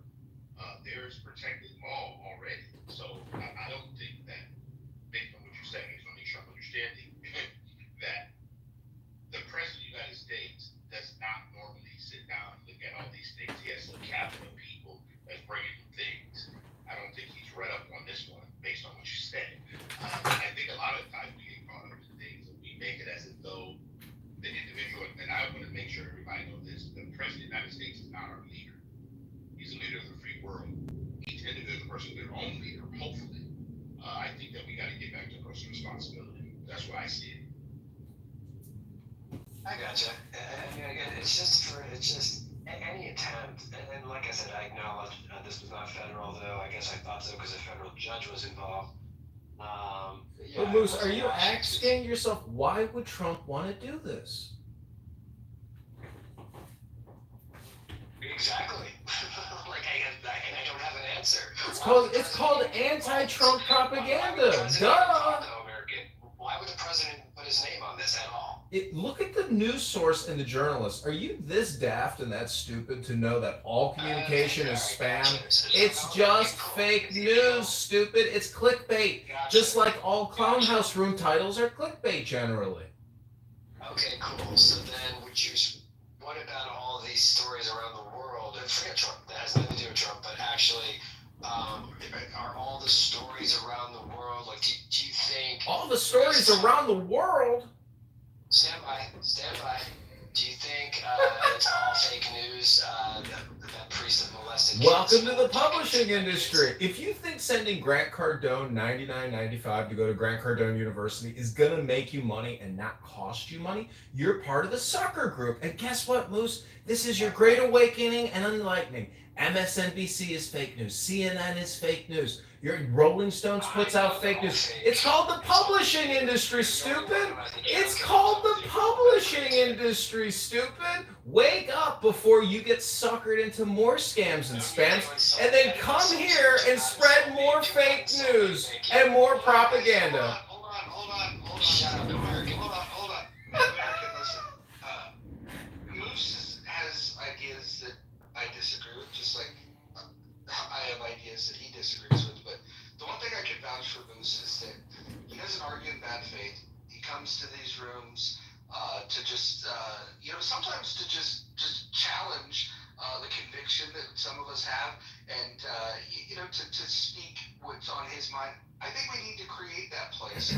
I think there's a way to rebuttal the things that you disagree with without being inflammatory. There are definitely people on this app that we should shit down the neck of. I don't think Moose is one of them.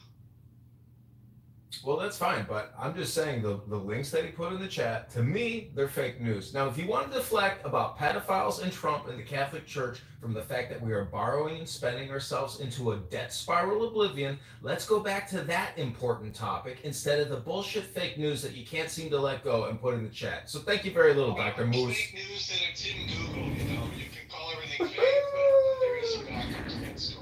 Sorry, Dr. David, but can we save the leftists? Let's get back to the room title then, David, because I know you're a confirmed leftist. Can we save you?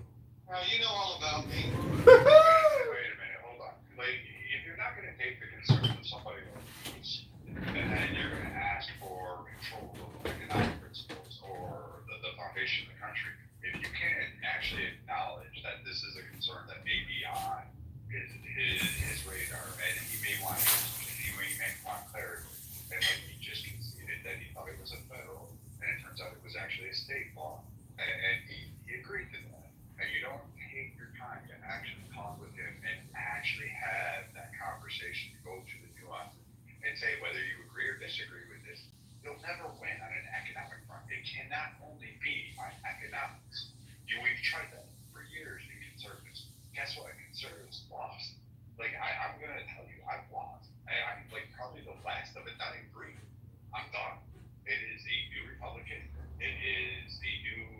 There's no more liberals left. There's no more libertarians. We're all dead. We're done.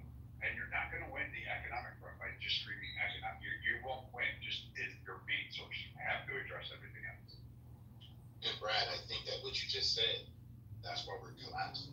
I think Roger said 2030, guys, because we can't support all the programs. Can't support, and I'm going to use these terms so you guys understand. Black Lives Matter. Okay, and I'm using that as an illustration so you guys understand. SNAP, WIC, all these things that's taking place in the United States. Social Security, the Great New Deal. We've gotten so far away from personal responsibility in America that now we think there's some institution or some group of people that's going to save the individual. It doesn't work. And it's very unfortunate because now we're in a country where people actually think that someone's actually coming to their rescue. Yeah, it's pretty sad. I think America does need a political stay here. They need someone to actually help them out and with their economic needs. And I do think that is the MAGA populist movement. I think that I disagree with you, Ed, a little bit that that we have to do away with like some of that stuff. Some of that stuff I agree with. Some of that stuff I disagree with. I think protecting Social Security, protecting Medicare, Medicaid, all these things. These are political wins because people want big government. People want government intervention if it benefits their personal lives. And I think that's actually a bipartisan view. I think that's a Wayne message. I think both political parties should double down on that and say moving away from that because that's when Republicans become losers. When they actually focus on fiscal conservatism, focus more on the debt than helping individual people's lives, the working class, these people who are struggling paycheck to paycheck. You need the government to intervene to help these people out. There's personal stuff. Wait, hold on. Hold on. Why do you need the government to do this? See, you made the statement that you need the government to do this. What you've done is you've just accepted leftist rhetoric and you framed it. You've got your own heroes that you want to see elected, but you've accepted their framing that the government must do that. And my question for you, Astro, is why have you accepted the leftist framing of what the government's role is? I wouldn't say this is a leftist framing. I would say, it's basically interventionism versus non-interventionism. It's not exclusively left or right. You had Democrats, like in the Bill Clinton era, who actually were less for government intervention in the economy and certain issues, okay?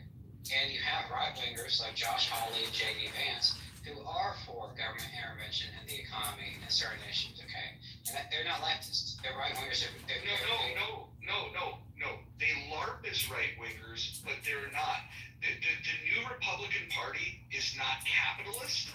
The new Republican Party, they do want to intervene in the economy, which by definition makes them non-capitalist. And the fact is that you guys have accepted this. You guys have accepted this horse shit. You guys have accepted this idea that Donald Trump, because you like him better than you like the other team, that his bad ideas are okay. That tariffs, putting a tax on fucking consumers is okay. You accept all of this shit that are bad ideas that I would expect to come from lefties, but because you have like a foul-mouthed fucking guy like Trump, you think that's more edgy and it's more cool. I just want to understand, where the fuck did your principles go? Well, I would say this, I think you're right. The Republican Party is moving away from free market capitalism. I welcome it. I think that's a great thing. It doesn't mean they're socialists at all or leftists. I won't say that. But I do think the shift to economic populism, that's what I would call it, is good for the American people. But I would disagree with Trump on certain things. I'm not going to say I agree with him on every single thing. But I do think, from the 2008 recession, from Occupy Wall Street, from all these elites who keep promising all these different things, and they actually never deliver for the American people at all. But Astro, you agree that borrowing and spending is the solution. You just admitted it. You think moving away from capitalism and moving to socialism, communism, borrowing and spending and wealth redistribution is the way that the Republicans should go? That's the way you think, Astro? Mr. MAGA? Well, I would say this. I'm not a socialist. I'm for economic intervention. Just because you're for economic intervention doesn't mean you're socialist. There's alternatives to capitalism and alternatives. Economic intervention is another term for borrowing and spending. Well, actually, I have a question. You said there's an alternative or something. I 100% against big government in any form, including Donald Trump. Okay? All of them. I leave the responsibility back to the local level, to the state, and to the individual. That's why our Constitution, our Bill of Rights, whatever it is, these are our founding documents. We hold these to be self-evident. We are way too big on interventionism. Look around, it's not working. We got way too many Americans right now who can't even think for themselves. Because you know why? They're looking to government. When do the individual in America, Astro, decide that this is their America?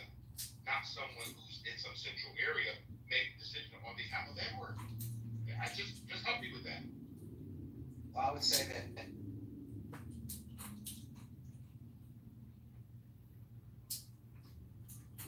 if you actually had decreased federal government power, but empower the states to do like economic regulation and stuff like that too, I'd be for that as well. That's still big government policy, just more on the local level. I think that's fine.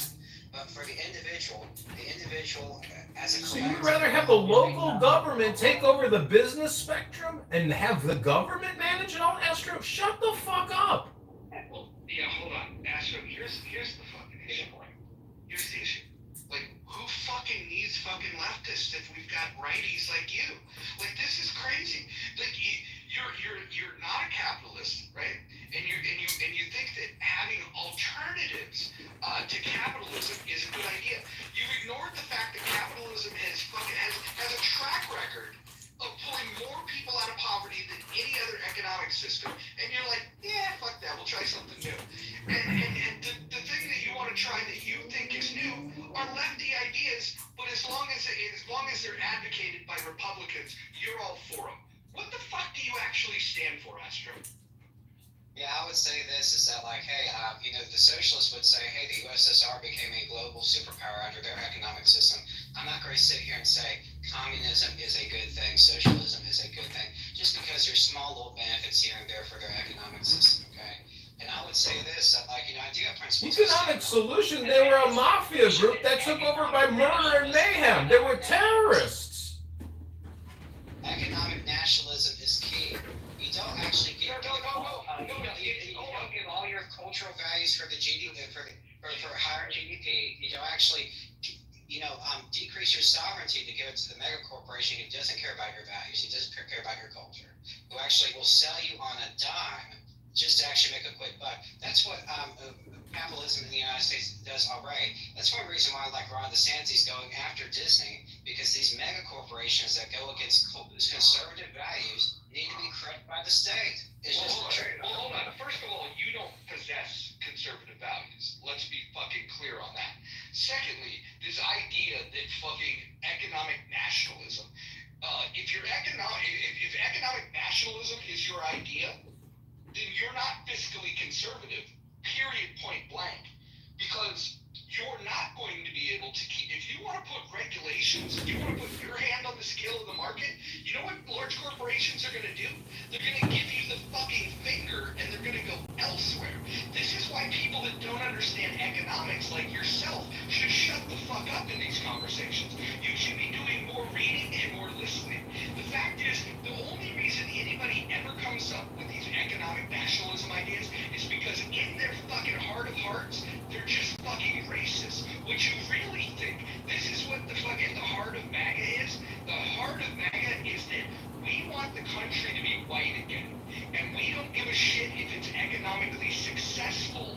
And you can give me the thumbs down all you want. I'm telling you exactly the way that this stuff plays out. You guys are prioritizing this idea of what you think the country should look like over what would be effective in terms of governance.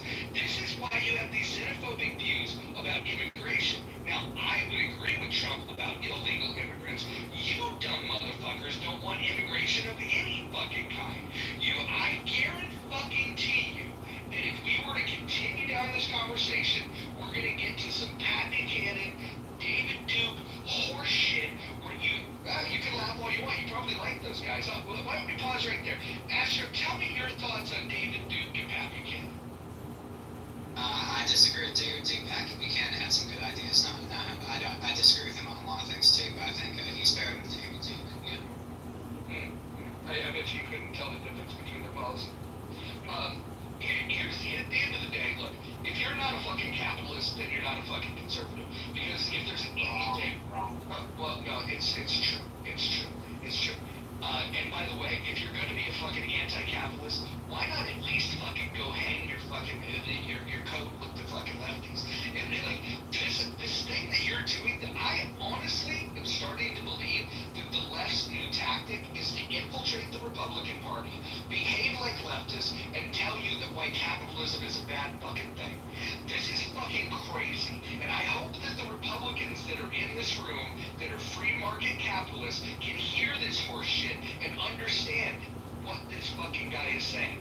This guy is not a conservative. He probably doesn't even follow politics. I guarantee he's never read anything when it comes to economics. He's probably never heard of Ludwig von Mises. He's probably never heard of Friedrich Hayek. He probably has never understood what the Chicago School was all about. I won't get into Adam Smith because I know that's above your reading comprehension level. And if I said School of Salamanca, you would think it's a character from Breaking Bad. So I won't get into any of those things with you because you're a fucking idiot.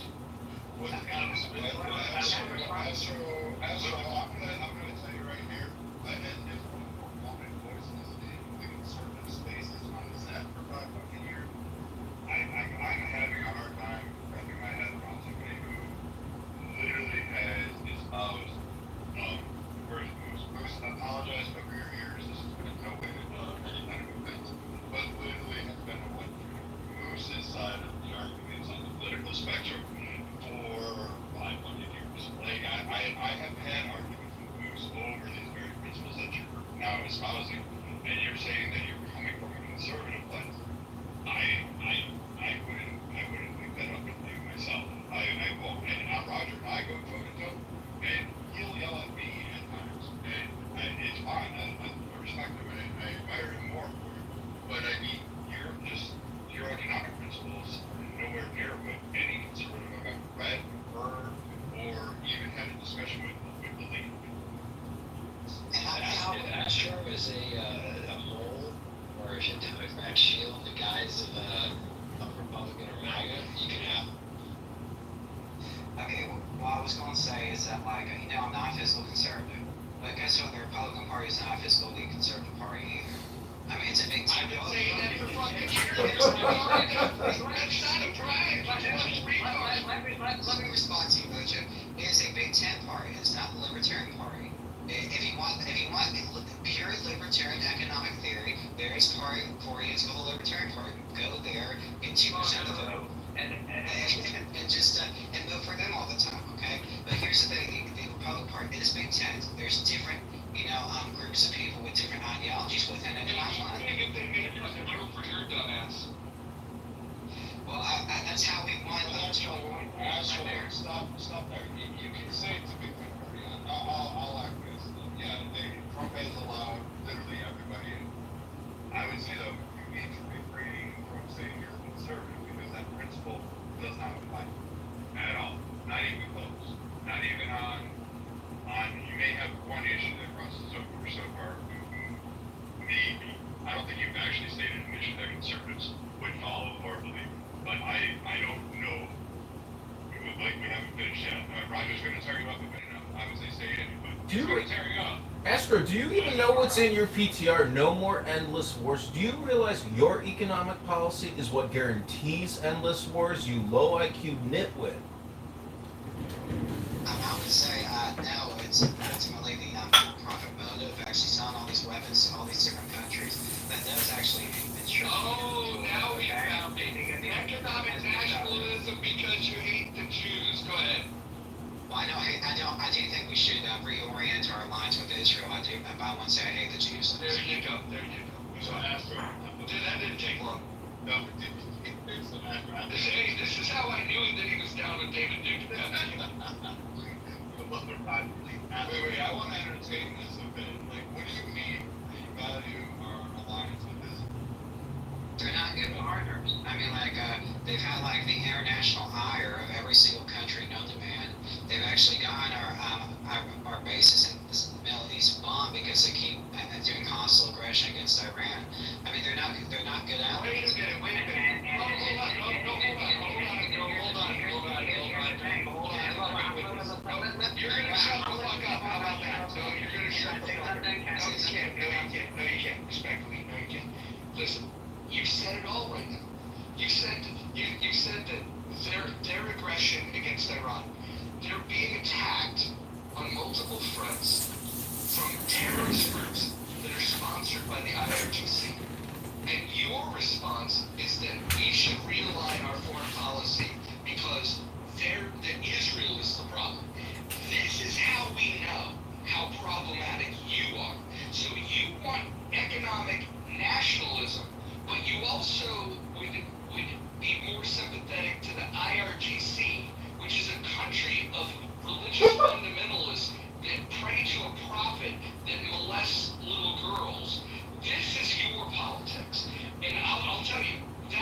nothing to do with any Burkean fucking conservatism. What branch of conservatism do you come from? I want to hear the tree that you've come from. I would bet I can predict it, and I would bet that I wish we were in person. I would write down the fucking answer. I would fold it up in a piece of paper. I would seal it in an envelope. I would ask you the question, and then I would say to one of the pretty ladies, please open the envelope and unfold the piece of paper. I guarantee you I know where your dumbass ideas come from. And I'll tell you right now, it's not conservatism. You're just a fucking bigot. But go ahead, you can speak out. Well, Mojo, haven't you guessed first, and I'll tell you. I'm just curious if you guessed right. That's not how predictions work. Go ahead. Or really, just guess. I'll tell you if it's correct or not. I think that you're probably a Groiper. I would say that Nick Fuentes is probably somebody that you're very fond of. Am I close? Close but no cigar. I would say I'm closest to the Christian nationalist movement. Got it. The Christian nationalist movement. I don't know if there's fucking awards for accuracy here to be able to spot the fucking foolishness from a mile away, but my track record here is fucking impeccable. I smelled you coming.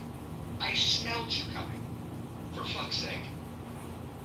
So, Ashley, how would you, as a member of said Christian nationalist movement, what is the crux? What is the agenda, if you will? Your reasoning behind that? If I'm not mistaken, I think some stories have been surfacing where they're trying to actually allow this in corporations now.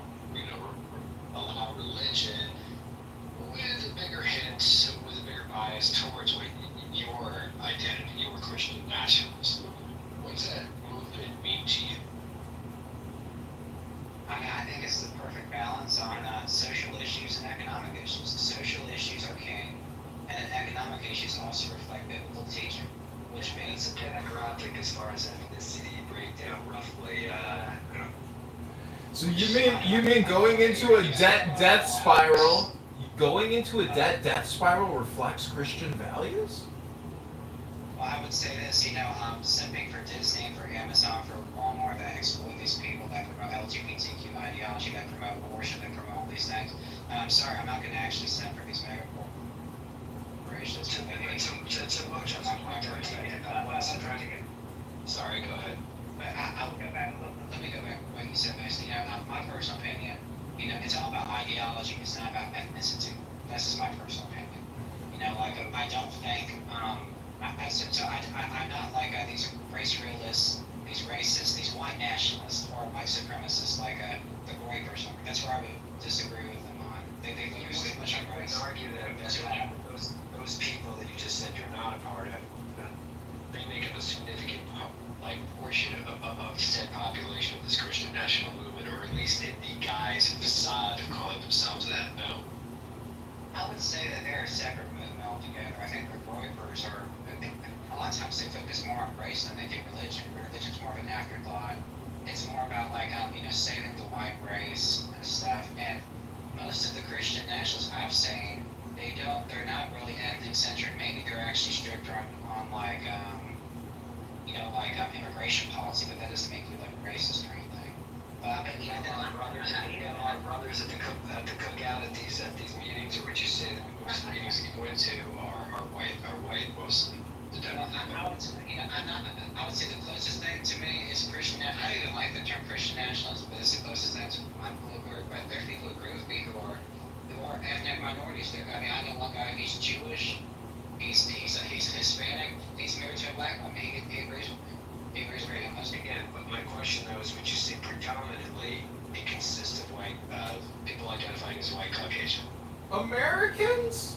Oh my God, Americans talking to Americans. Can we stop with the racial identity politics for 10 seconds? I'm not. No, it was Mojo's point earlier about the white supremacy and the MAGA movements. I was just trying to, explore that further. Yeah,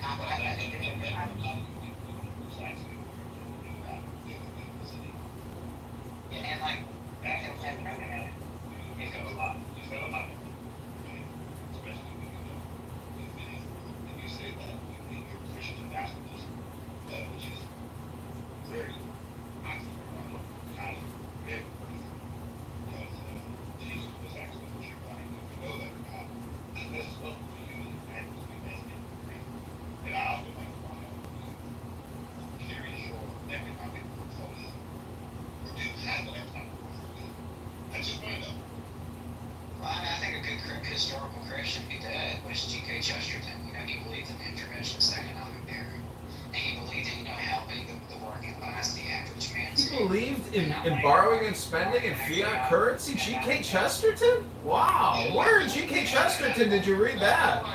Hold on, guys. I just want to translate this to people that are listening. When he says economic interventionist, what he meant to say was a fascist. Go ahead. No, I wouldn't say that. Yeah, G.K. Chesterton was a fascist, and I would say. Also, like, literally Mussolini did that thing, right? I didn't know that. Hold on. No, hold on.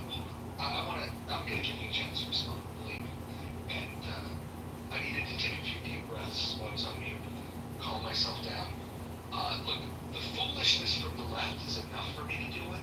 But when the foolishness from the right starts bubbling up like this, when your economic policies are just as dangerous, if not worse than the left, we've got a real fucking problem here. And the problem is this. The problem is that, A, you don't know economics. You don't study it. You have no fucking idea what you're talking about. And what you're doing is you're leading with this idea of what you think the country should be. You think your version of Christianity, your version of what America should be, is what should be. So what you're saying is that you're an authoritarian, right? You're an authoritarian anti-capitalist, but you think that the Republican Party is the vehicle for you. Now this is the thing that should scare Republicans. If this guy is right and there's more like him, and they're just like cockroaches. If you see one, there's probably a lot more. If an authoritarian that's a non-capitalist finds safe harbor in the Republican Party, you guys have a lot of soul searching to do. And I would disagree with that, like that characterization. I mean, Trump actually. Let me just take this one thing. You can go back. Sure. Go ahead. What I would say is that Trump is proof that modern economists are wrong. They're cringe. These free market Wall Street Journal people, they don't know what they're talking about. Tariffs and intervention in the economy is good and can bring about growth. And if I'm an authoritarian for actually wanting intervention in the economy, then you have to say Trump is too. Go for it. Yes. Hold on. Yes. Trump is an authoritarian. And you know who was an authoritarian before him? Biden. And you know who was an authoritarian before him? Trump. And you know who was an authoritarian before him? I could keep going. You have to go back to fucking Calvin Coolidge to find a U.S. president that wasn't an authoritarian. But Astro, I get that you see in Trump, you see this hope that this guy that's threatened by foreigners, this is your old nationalistic thing, threatened by people that don't think just like you. And so then you try to wrap it up in some fucking wacky idea that you understand economics. And what's crazy to me is, and I'm glad you're doing this. I'm glad everybody can see this, because when I say it, they say, oh, well, you just don't like Trump. Here's a guy that likes Trump, right? He likes Trump, and he openly acknowledges that he's not a capitalist, and he openly acknowledges that he wants more control over the economy, which basically makes him an economic fascist. And so what I hope you guys are hearing here is that what Astro sees is an ally in Trump that is anti-capitalist and has fascistic fucking viewpoints when it comes to taking over the economy. I'm still trying to wrap my head around where his religious ideology would warrant intervention in the economic sectors, such as shutting down major employers such as Amazon, Walmart. Who else did he say? He said a litany of them. But We can't. And then saying that somehow this would promote economic prosperity, and then at the same time to reevaluate trade agreements and on a global scale, and to somehow think we're going to get on top when you're really taking one of our top tier. There's tiers to which nations we trade with that have they help promote economic interests of the United States. And you're taking one of them that actually gives us safety, security, along with other things. And you're saying that is your first target. I don't know where the rest of your economic plan comes into play, but you're not sounding like a liberal. You conservative. You sound exactly like the progressives, like AOC, like a Kamala. Roger's right, and I'm sorry, but you sound more like that. You're just adding Christianity and thinking that somehow you can cover under the conservative. Astro, he's calling you a hypocrite and a fake patriot. Do you understand that your desire to borrow and spend and do economic intervention is anti-American and low IQ? It's stupid, Astro. Wake up. Wait, hold on.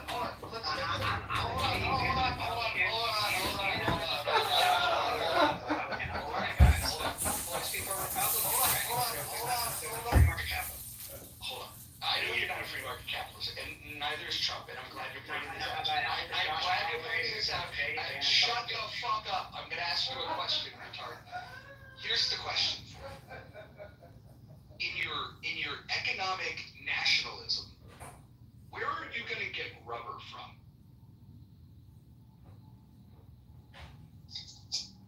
Trade. Regulate trade. Wait, hold on. So, you acknowledge that you might need rubber, right? Well, I'm not against trading. We just gotta do fair trade, not free trade. Oh, fair trade. And fair trade is you putting your hand on the scale to create a tax that the consumers have to pay for. That's what you call fair trade? You know, you let the companies eat it up because they have the money to spend. That's not what happens, though. If you use the government to My actually star. Number 16. That never happens. Are you saying that what happening now under Trump? It's happening just Trump actually putting a little bit of pressure on the companies. That's why prices have not gone up significantly. Wait. And bringing the cost of care. Hold on. So now you're telling me that you're for price controls? I mean, you can do it different ways. You know, like it just depends. Do you support price controls? Yes or no? I'm not. I don't think there's anything wrong with the state pressuring companies to actually have affordable prices. Do you support price controls? Yes or no? I think that answers my question. I think you're a fucking retard. I'm done with it. I'm gonna have a fucking aneurysm. No, shut the fuck up, Lordness. I'm gonna bring this guy back up in a second. I literally need to go walk the fucking dog. You guys have this fucking room. I'm gonna come back. We'll shit down his neck a little bit more. But I swear to Christ, I'm gonna have to take a goddamn blood pressure pill. This is fucking crazy. This is a fucking Republican. This is a Trump support. I hope you're listening. Brad, hello. Fucking Edward, hello. You people that are voting for Republicans, hello. What have I been telling you guys? What have I been telling you? That the Republicans are a bunch of anti-capitalists just like the fucking leftists. And you just fucking heard this guy advocating for this shit. I hope you guys heard this. I hope you heard it loud and clear. You guys think I make this shit up. You guys think I pull this shit out of my ass. Listen, I don't know why that fucking God put me on this earth to be the fucking voice of reason. Look, I'm not the fucking hero you deserve, but I'm the one you fucking got. You guys need to start listening to me. When I tell you that fucking Trump is an anti-capitalist, you need to fucking acknowledge it. Moving forward, hopefully you will understand that when I tell you these things, I'm here to help you. Roger, I never discounted your views of Trump. I've never considered Trump a conservative. I've stated that many times, and we've had many fucking rooms together bashing Trump's economic interventionist policies, as well as his failures to actually live up to the promises that this guy down below has done. So please walk the dog, take your blood pressure, have a Diet Coke. Like we hear, there's just what do you want me to do as a conservative? I am the outs of the party. They have it. It's the same thing you are with the Libertarian Party. We're fringe. We're no longer relevant. They don't want to listen to us, and they want to slide down that mountain head first without a skis or anything to help them on a rope. They just want to go down that way, and they just want the culture. They don't want anything else. They just want to have a religious versus anti-religious culture.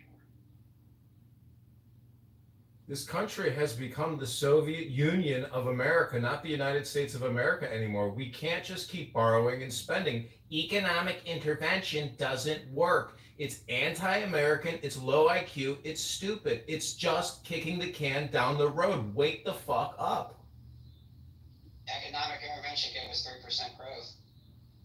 No, look, what Yeah, we need to do is get rid of a majority of laws that are regulating our corporations in terms of technology, weaponry, all that, and improve our type of technology and weaponry over time. We would become more of a threat in comparison to other nations. Then, I mean, hey, we could probably get a lot more from other nations. I mean, I think we should actually decrease regulation that actually incentivizes mega corporations from growing. I think that's one thing the libertarians you could correct. Like, I think Ron also believes that. So, like, yeah, I mean, I'm not against that. But we still need some regulation of the economy. No. We shouldn't have any form of regulation on economy, no. Esther, in the Constitution, what agency is specifically called out? What is the one agency that the Constitution actually delivers to the American people? Do you know what it is, Esther? I didn't, not online, America. It's the Census Bureau. That's the only agency in our Constitution. Do we need the CIA? Do we need the FBI? Do we need the NSA? Do we need this and that and 350 other agencies? Do they have to keep getting funding, Astro? Yeah, I think a lot of these agencies you can absolutely, do away with, or you could subvert them and use them for your own political interests. Either way is fine by me. So, like, I'm not against that. Astro, I've got a question for you, and please don't say anything that irritates me. What is the 30-year period in U.S. history that had the most economic growth? Can you tell me? I'm guessing, if I had to guess, I don't know, but maybe under Reagan, I think that's what you're going to say. No, fuck Reagan. Even earlier than that. So, like during the 20s, the roaring 20s? No, there's, at the end of the 20s, we had a depression, for fuck's sake.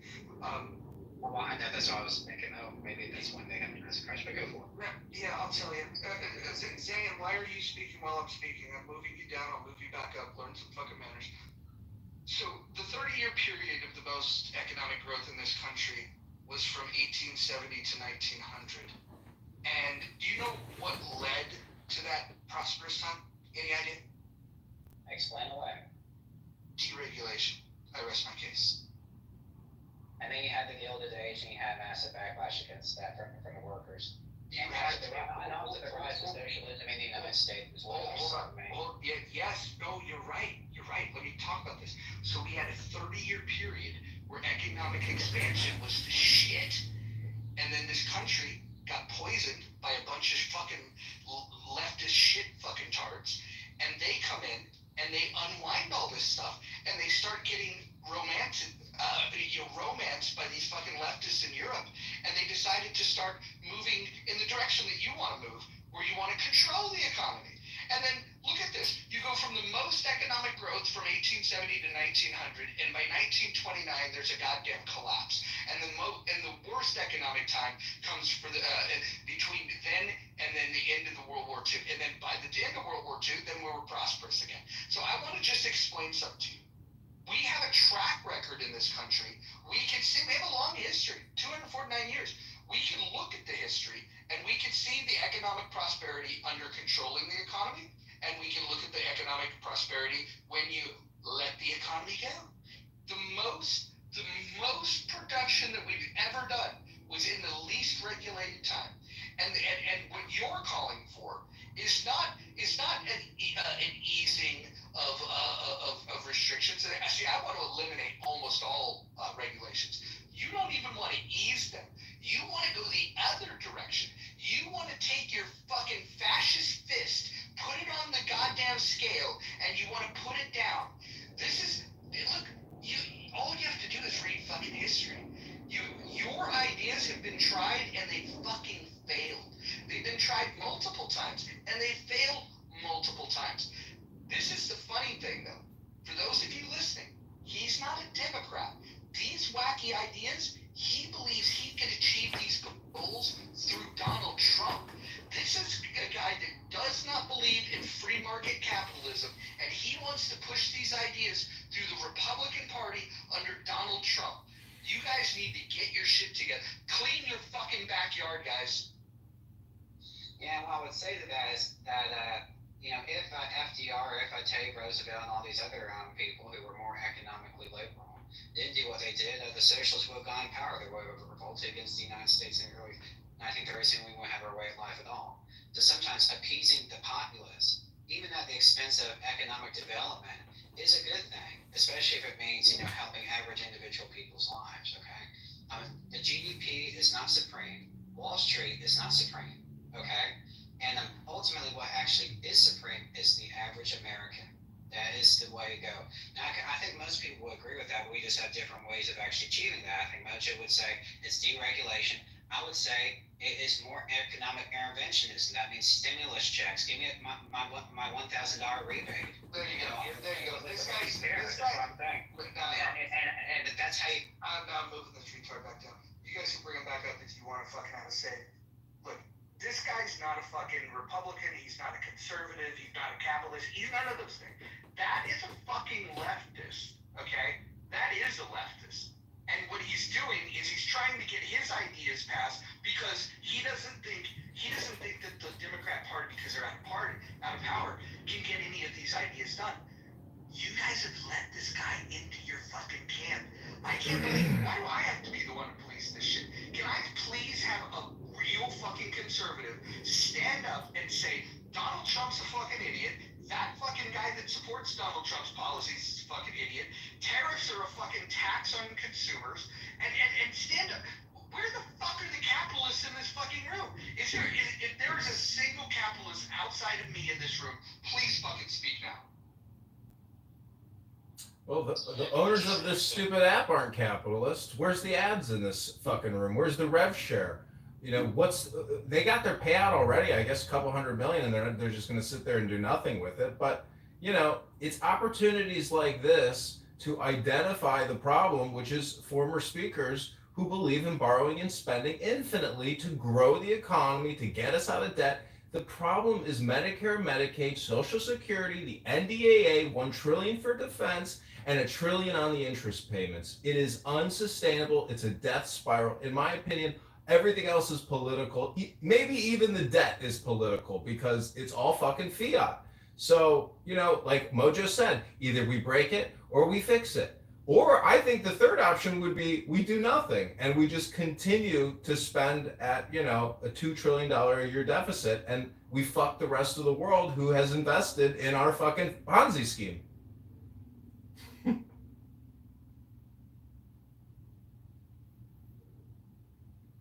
But what we do need is an improvement on innovation in technology. Oh, yeah. Corporations and the population should support these comes from corporations. the private sector. You realize that? Like, there's no federal fucking government. There's nowhere in the federal fucking government that creates, a fucking new rocket. Elon Musk for his SpaceX created more advances than NASA did since the fucking Challengers. I'm still confused. Like, I mean, Elon Musk hasn't been around, SpaceX hasn't been around as long, so I'm kind of confused. The innovations that you speak of that you want, they're not created by the federal government. They buy them. They'll fucking pay for contracts to develop them, but those planes that you talk about, they're built by private companies. They innovate them, and then the government spends all of your tax money literally on those planes. I agree, but I mean, being more of a mass production rate type of mentality for the main government itself. Wait, hold on. Can we get back to the fact that the guy fucking said that what we need to do is send out more stimulus checks? Like, he said we should send out more stimulus checks.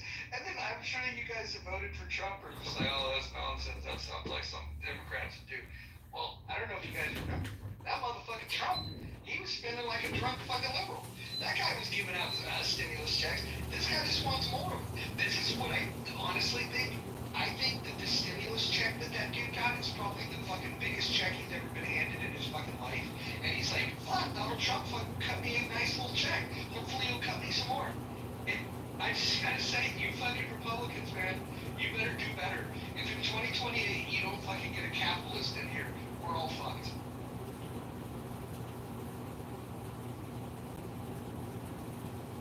Roger, I mean, to a certain extent with my ideology, in some way it does have capitalism. You don't have an ideology. You have a fucking retardation. Your idea is that you don't need a government. Listen, I don't want regulation of the market, but I do fucking recognize that government does have a role, which is why we should talk about what the rights of man is, and that's why we should talk about what the role of government is. We should have a strong military, and it should be able to kick everybody's ass. Doesn't mean we need to go picking fights like we do, but we should absolutely have a strong military. We need a police force. Why do we need that? Because some of you fucking degenerates are committing crime, and your little panty asses need to go into a jail cell. And in order to get you in the jail cell after you've been apprehended, we need to put you in a court of law, which means that we need courts. So we need courts, we need police, and we need the military. Everything else should be negotiable. You guys just heard from a Trump supporter that said he wants to expand the government, and he wants to put the hand on the scale of the economy because he doesn't believe that the leftists have done enough to put their hand on the scale. He doesn't think that they've given enough of your tax dollars away. He doesn't believe that the fiat currency where they continue to print and then just send checks, he wants additional checks. This guy probably supports UBI. This guy, he doesn't have a capitalist bone in his body. And you fucking guys all have one thing in common. You motherfuckers voted for Trump. Shame on all of you. Is either him or Camilla? I mean, you do realize that Kamala and Waltz would have redirected the money and expanded the debt dramatically compared to what Trump and his administration are doing. And the fact is, the borrowing and the spending is unsustainable. I don't know if you watched Chairman Powell's remarks yet today, but he kept rates fixed. And, Trump wants them to lower rates. I mean, we could have negative rates if we wanted in this country, but a banking cartel, a monopoly organization, controls the fucking interest rates in this country instead of we, the voters, we, the taxpayers, or our elected representatives. You have no control over the interest rate because a group of a cartel controls it and it's law. I mean, it's a problem.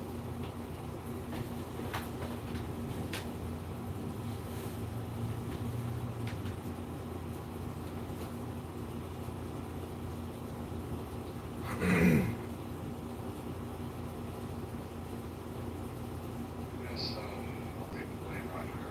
You're right, it's my fault. I allowed, I didn't take a stronger stance against preserving, the conservatives who were sheltering. You know what, it is my fault, it is my generation's fault, it is men like me who did slap back ideas like this. You can only do so much. I wouldn't put him at the table with us just because he voted for Trump. I would have put a lot of guys at the table with me that voted for Trump. There's some people just voted for him because it was popular. And I don't think they can articulate one thing he actually, one piece of legislation, one executive order that he signed that he could articulate it. So, I have him. Progressives have him on their side. The libs have them on that one as well. But on the conservative side, yeah, we have like idiots like Kitover that hang out in the ether. You have Christian nationalists that sit there and say the nation needs to be governed by Christians. And I am, because there is a man on stage that I actually respect and admire, I would literally have no problem giving my life defending his family and himself. I will not disparage any religion out here, but I would never want religion to be the governing body of this land, nor would I want any of the economic policies that Trump has. By the way, nor did the founders want that. Nor did the founders. Exactly. If it's not religion, well then it's racial identity politics, and that's what we have and continue to have. There's DEI everywhere still. So let me read you guys. And this is back when Republicans had brains. You guys can tell me who this quote came from. I'll read a few quotes. Benefits of free trade are clear. The arguments against it are always made by those seeking special privilege. That's quote. The appropriate answer to most problems in trade is not to add restrictions, but to eliminate them. Here's a third quote. The case for free trade is as close to a scientific consensus in economics as you can get. Anyone want to guess where those three quotes came from? Anyone? John Smith. No. Somebody way more bitchin' than him. Friedman, Milton Friedman. There you go, Milton Friedman. And said that? Because he understood that free trade is the fucking answer to deregulation. So any of you, for whatever reason you're doing it, is simping for tariffs, you are going against the most fucking basic principles of free market capitalism. You are fucking simping for the wrong side. So just because your fucking guy is in office and said tariffs are a good idea, and because you're cranky to China because they were kicking your ass because we weren't as innovative as we should have been, you guys can't sell out your fucking principles in a generation just because Trump became president. Milton Friedman should be your guiding fucking light, not Donald Trump. And those of you that sit here and advocate for tariffs, you are not fiscal conservatives. You're not even students of economics. Look at the numbers on the tariffs. They've only taken in 150 billion. That's 10 days of federal spending. That's not a reduction in spending. That doesn't pay down the debt. That does nothing. It moves the needle nowhere. So it has been the lamest and longest conversation about tariffs. It's meaningless communication. There's a lot of exceptions to it also on the tariffs. I was trying to figure out. Are you pro-tariff, Abby? No. I am ordering a new friggin' car from Germany. It's been a pain in the ass trying to figure out what it's going to cost me. So right now, I'm definitely not in favor of them. But what? No, I've never. That's not something. No, I wouldn't say I was in favor of them. What he's using with strategy right now, I definitely thought it was interesting how things played out with Canada, though. I do want to say that. But I just want to say, I think there's exceptions in these tariffs with the different countries, and definitely with Europe. And I'm trying to read it as it's happening in real time. Maybe you guys have more insight into it as to what the carve-outs are on what will not be governed by it. Well, we're going to 40 trillion in debt. With Europe in particular, I'm curious, the carve-outs. So here's the important thing to consider with free trade, right? That moron, he's back on the stage, by the way. He likes to use this word that he borrowed from the left called fair trade. Fair trade just simply means that you get to control what happens with the trade, so you don't like it to be free. Which, by the way, free trade is the biggest weapon against war. Everybody knows that. Except for Astro. But here's something to think about. Within free trade, if you find that there's a country that you don't like the way that that they're let's say you don't like their stance on human rights or whatever the fucking excuse you're gonna come up with of why you don't like them, right? Let's say they're a bunch of commie bastards. Let's say they're building a war machine against you. Let's say they sponsor terrorists, right? There are ways within free trade that you can just say, okay, I'm not gonna get my rice from them. I'm not gonna get my rubber from them. I'm not gonna get my steel from them. You just have to go seek it out elsewhere. If you want free trade, doesn't mean nobody says we have to trade with China. But the idea that you're going to put a tariff on it is stupid. If there's something that China explicitly has, whether it's a fucking mineral or finished good, really, what China does for the world, and you should recognize this, what they do well is they manufacture, right? They are a manufacturing engine for the entire fucking globe. Now, if you don't want to do trade with them, or if you think that there's a trade imbalance and you want to fix this, then what you have to do is you have to find a different country that you're going to have free trade with that gets you what you want. You don't sit there and put these fucking stupid tariffs that raises the prices on consumers. Because the price that it raises on consumers works in two ways. It's not just simply on the products that were imported because you slap some tariff on it. It's also the companies within your own country that are now going to have to compete, right? They can then raise their prices because they know that the foreign goods are more expensive now because of the tariffs. So even the American stuff is going up. You know what's not happening? American goods are not going down in price. They're going up. They're going up in price. Not the American companies, but there is a positive. The American companies are getting the benefit of the purchasing. I mean, you can't negate that would be a fallout from it. Then they will choose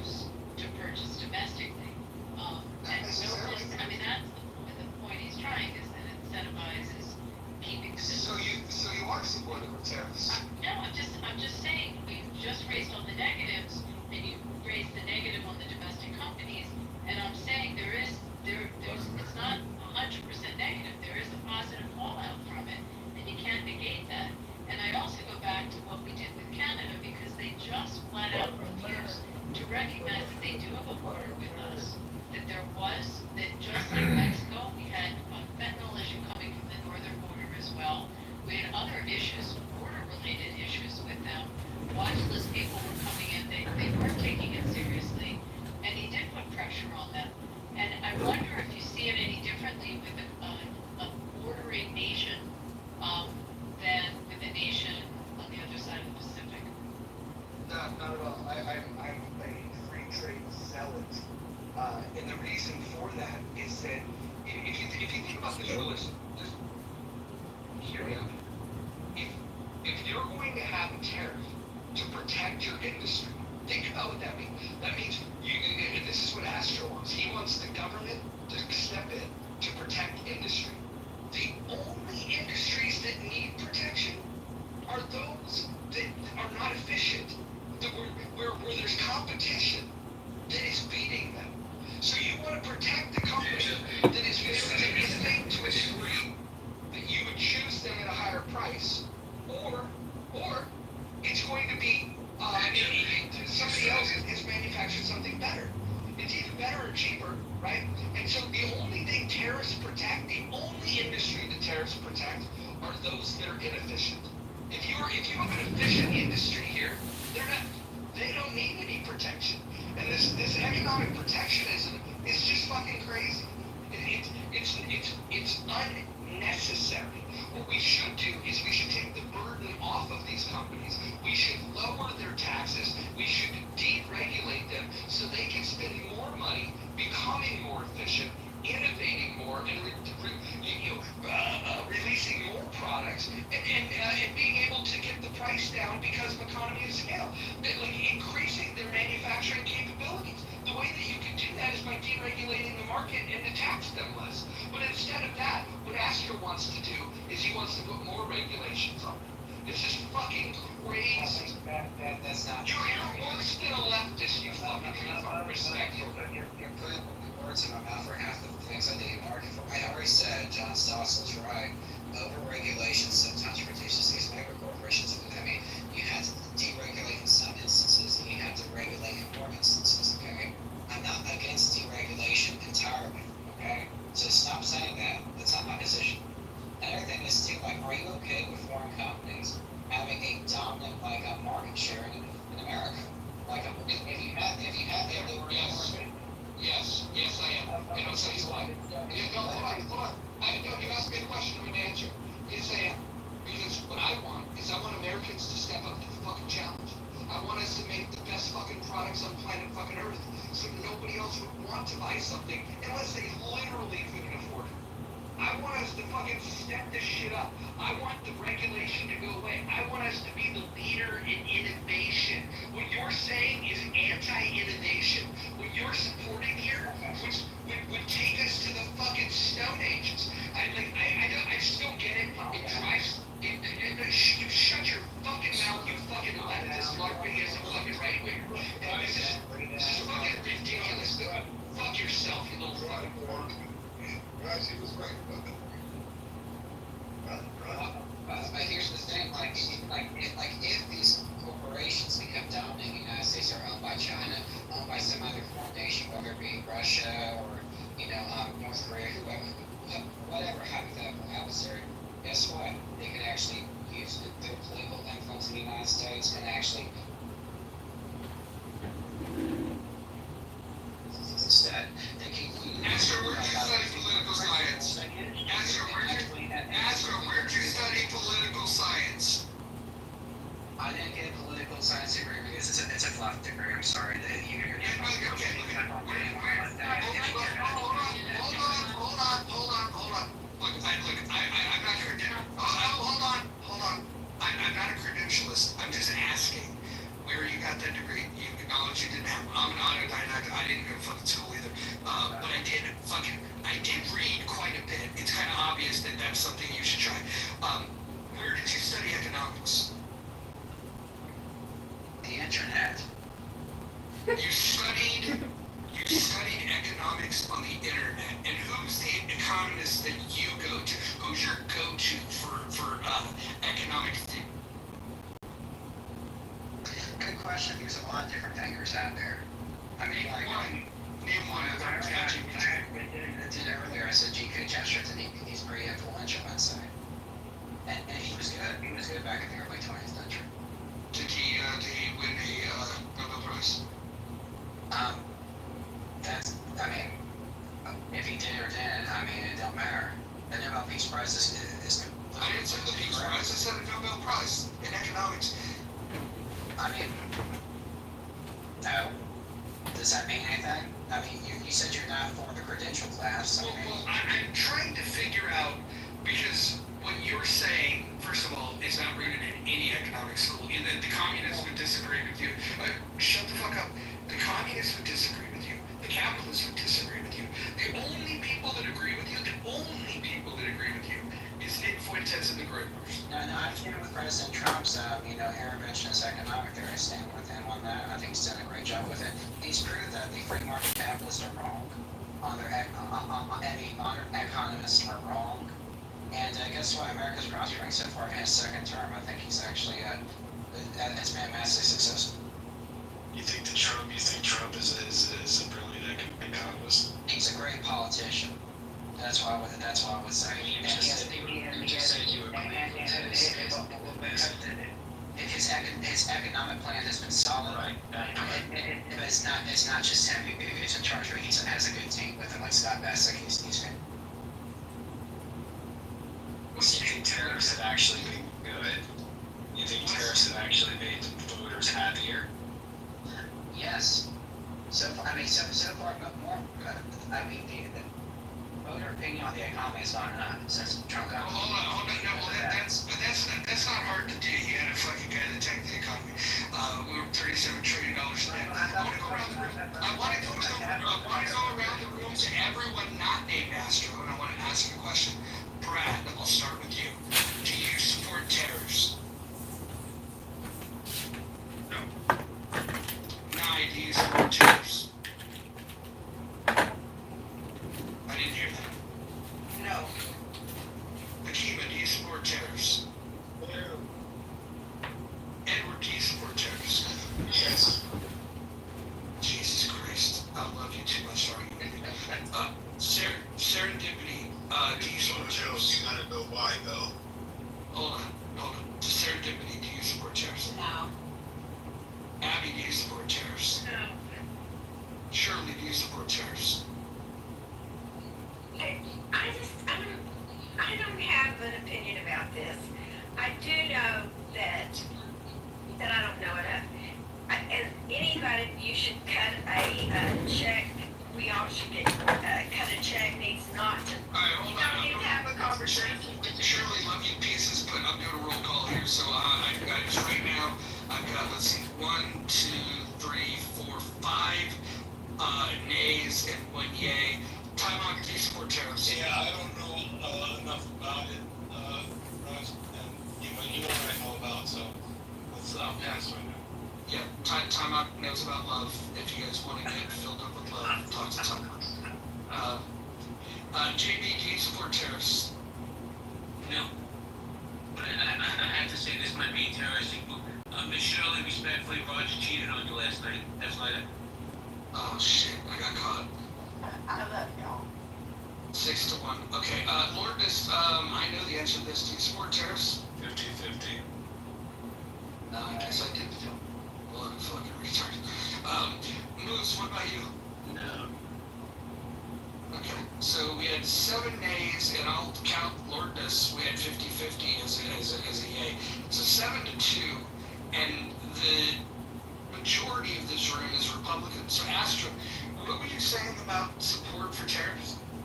I was saying that the economy is public falling on the economy has improved. Since Trump got in the office. No, I'm isolating specifically on tariffs. Well, I would say the clubhouse is not a poll.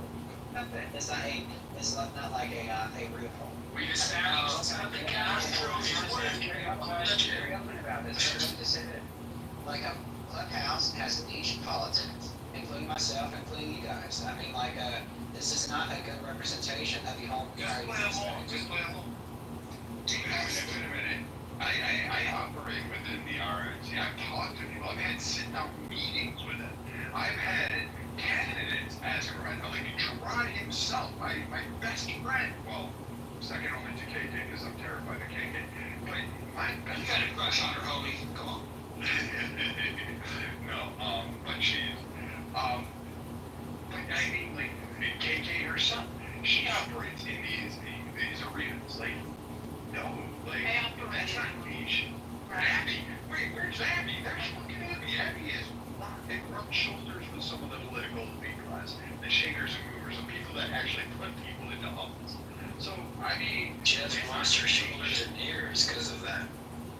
like, no, Abby's shoulders are pretty tough. I wouldn't come for her. She'd knock you right out of the black bag.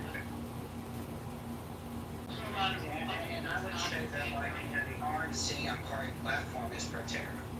That is really the bread and butter of the Republican It's Party. only pro-terror because Trump said he's pro-terror. Before that, they weren't. Well, you're right. And because Trump is man to the Trump part instead of the Republican Party. But Astro, just being a sport. I mean, even Tyler got the courage to say, you know what, actually, he actually did with sacrilegious on Clubhouse and actually acknowledging that he's not informed enough on a topic to offer an opinion. I'm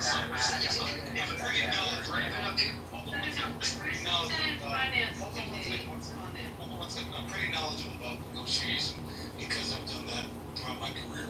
And I'm actually in that now. My film's coming out again in AMC theaters around the country for a week. So I'm in negotiations with AMC Theater. So I know about that. So when you talk about tariffs, I don't know enough politically, but I know that there's negotiation going on. There's push and pull. There's posing as if you want this, but you really want something else. But I don't know anything more than that. So, Raj, Brad, maybe you can tell me a little bit. But Astro, just play along, when in room. It's a simple yes or no. It's not to identify your life on Clubhouse or the rest of your life. Just say yes or no. Are you for or against tariffs? I'm for war, yeah. I'm not for trade. I'm not a physical concern.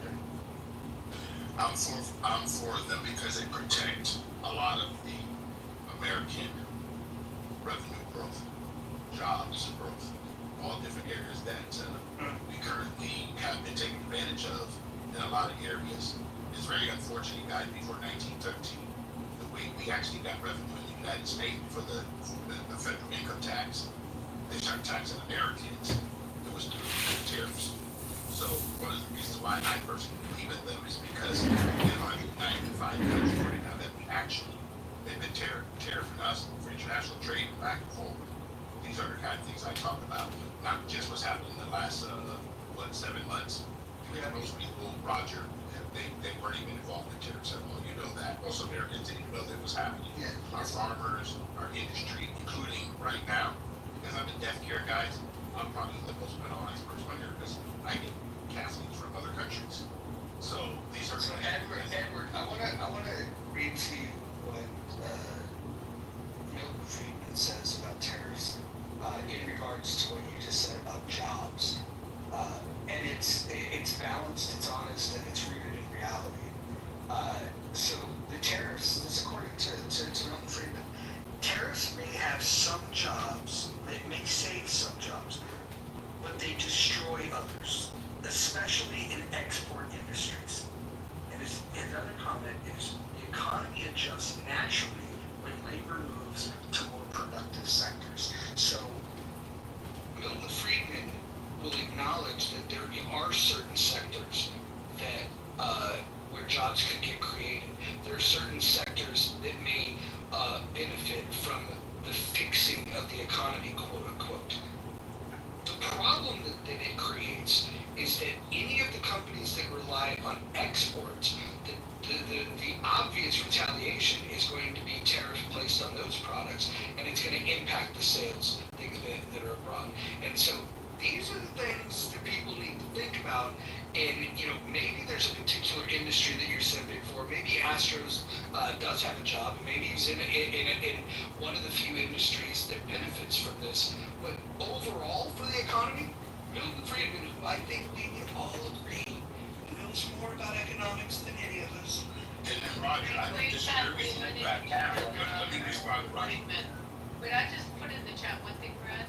I put in the chat, because it was, Senator Grassley, there is a bipartisan effort in Congress on control over tariffs and to make sure they introduced the Trade Review Act, which would require the congressional approval for any tariffs imposed.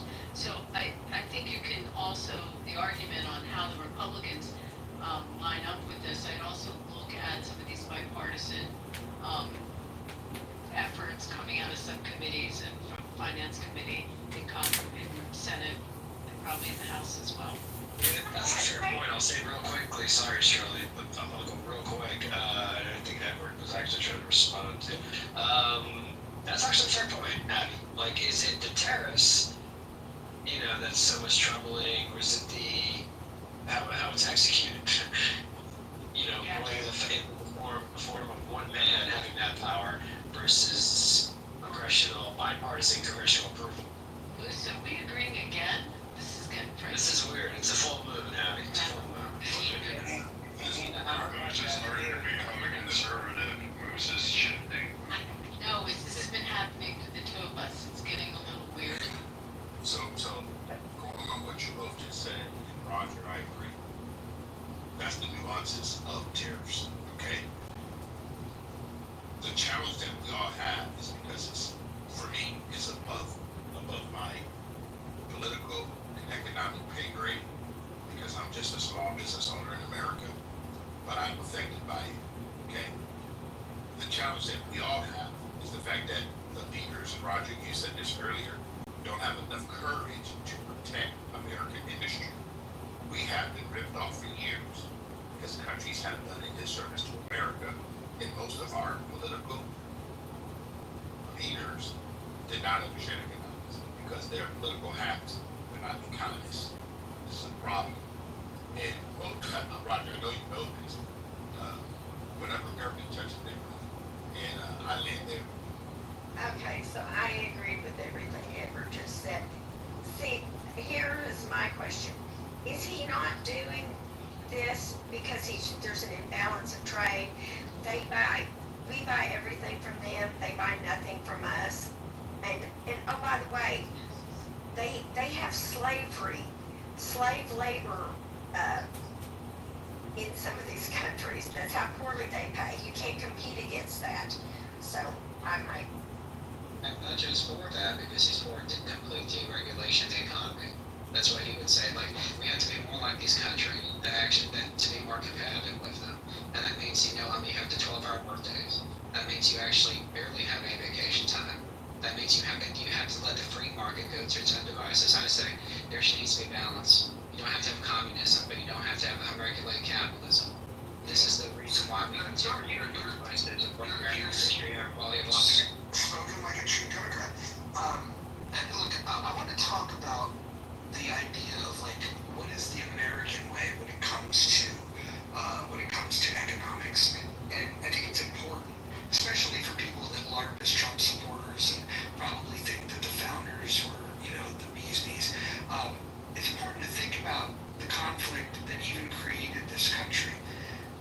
If it wasn't for the British that were imposing the strict trade laws, navigation acts, taxes like the Stamp Act, Act, we wouldn't have even had an American Revolution. The most American thing that you can do is support free trade. We would not even have had this country if it wasn't for revolting against restrictive trade laws. I want you guys to think about that and think about how anti-American. And I would counter by saying that, I don't think our founders wanted us to be a puppet state to Chinese, Russian, or any other country's influences by using these companies, especially China, because guess what? A lot of them, most of them had to be affiliated with the Chinese Communist Party, to actually influence our politics and our way of life. Your words that communist, respectfully. Well, here's the thing, you will bring about literal authoritarianism if you do not actually regulate the economy, because the foreign influence, foreign powers, like we've seen with these third world countries. The economy is authoritarianism. Do you not understand that? I mean, Right? No, it's not, because there's liberal democracy in other places, and every individual regulating the entire economy. You can regulate the economy, and they'll have freedom of speech and all the lock-in, you know.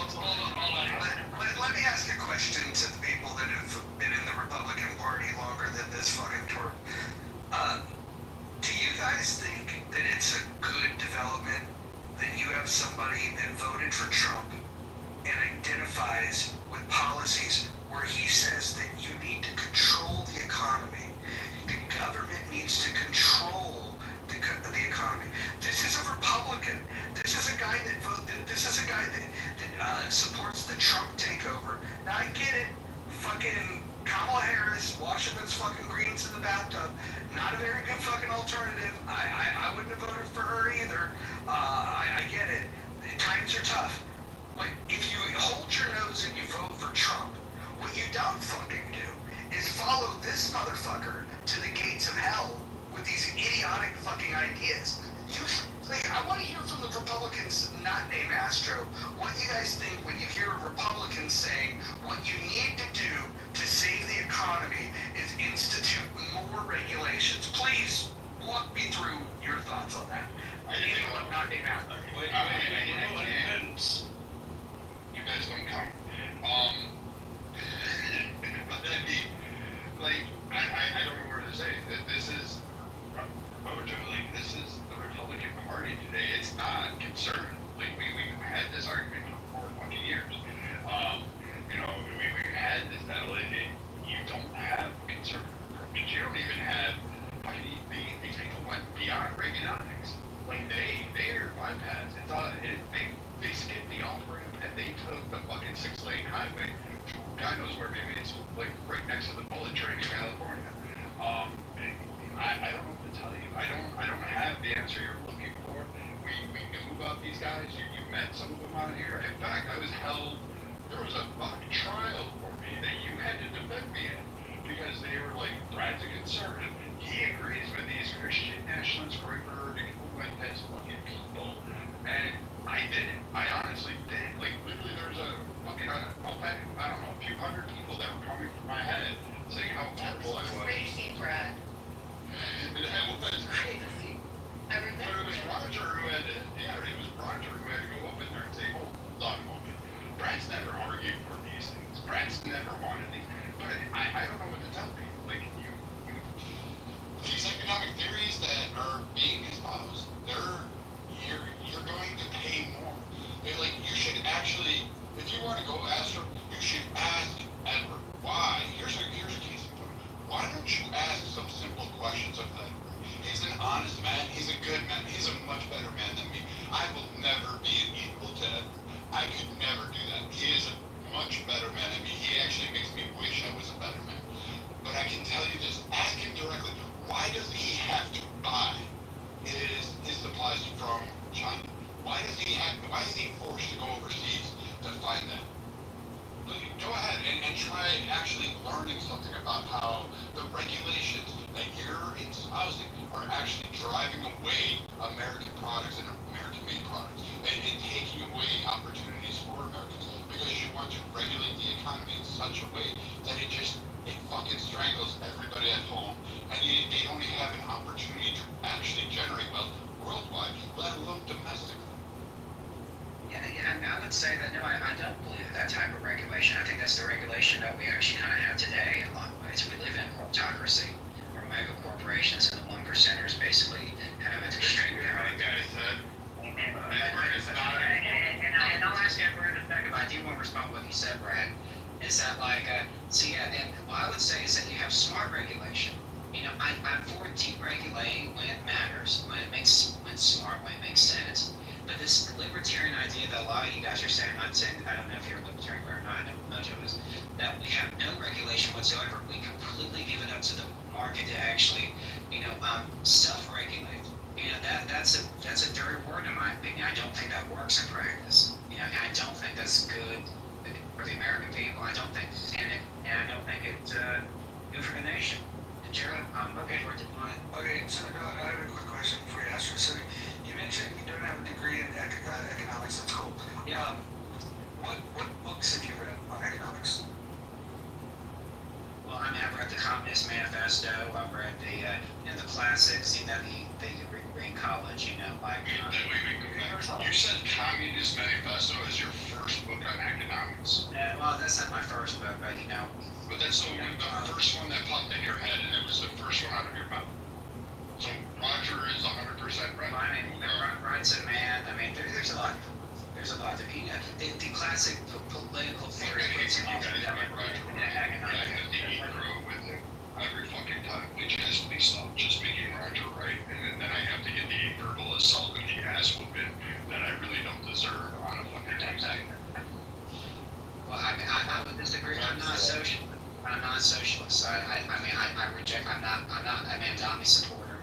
I'm not a Bernie supporter. I'm not an AOC supporter. But I do support the working class, but that doesn't make you a socialist. You got Hold on. So, what do you call it when you say that you want more stimulus checks? I call it economic populism. That's a right and left wing. You can be a right wing or a left wing, Mr. Portman. That's what I would call it. Hold on. Let me ask XG. XG, what do you think of this? I just popped back in, and I'm not sure what the fuck's going on, but I don't feel like my side being represented well. No, he's not technically on your side. Let me give you here's the rundown. He's a Trump supporter. He refers to himself as a Christian nationalist, but he supports heavy regulations. He's pro-tariff, and he's pro-stimulus checks because he calls it economic populism. What do you think of this guy? I don't think that sounds like economic populism, even if we want to call it that term. To me, it just sounds like, and I say this in the most, like, it's kind of like a pseudo-socialist, it's like pseudo-socialism, but just God's involved this time. And I would like to respond to that, saying, Trump is actually open for a rebate to actually give people, more money once all of these tariff trade agreements are implemented. So, you can say Trump's a socialist. I know Mojo does because of his libertarianism. But I would say, no, he's not a socialist. He is very critical of communism, with the stuff that Madonna is supporting right now in New York. And, I would say economic... Remember that Trump was a socialist, so I'm saying that the That's what I'm trying to say. He supported during COVID. He gave out economic stimulus checks to people. He's probably going to give out economic stimulus checks again once the trade agreements go through, and also use that money to pay off the debt too. So that's my point. But it's a bigger deficit because of the big beautiful bill. Well, it did increase the deficit. I'm not. Guys, hold on. Everyone, hold on. Everyone, hold on. I want to talk to the beloved goo. We got an all-star goo. We got Dolly in the goo. We got Mike in the goo. Yoev's in the goo. I don't know why he's not up here. Darren holding down the goo. Darren had to handle the big waves last night that never came. Barl, who never agrees with me on anything, probably agrees with me on this, though. Probably, at least partway, probably meets me halfway. I want to ask the goo a question. Do you think that economic intervention and Donald Trump instituting tariffs, do you think that this is the path forward for the Republican Party? That's the question. If you do believe that, type 1 in the chat. If you think this guy on the stage is the biggest fucking retard that's ever come in this fucking room, you can put a number 2. If you think he's the biggest retard you've ever heard on this app, put a number 2. Can I make a request to put a similar cinnamon aside from retard for number 2? You don't like the word retard? It's not. I'm not saying it's a bit sophomore. Okay, well listen, I am right, wrong, or different. I'm trying to bring back the word retard, the word faggot, and not because I'm insensitive. It's because these were words that when we used them, once upon a time. I think that we also subscribe to this idea that like sticks and stones may break my bones, but names will never hurt me. And I think that you can absolutely call me out for saying that it's immature. You can call me out and say that it's likely to offend some people. But I would say the benefit of reintroducing these words and normalizing these words will make us better. That would be I'll grant you these real quick.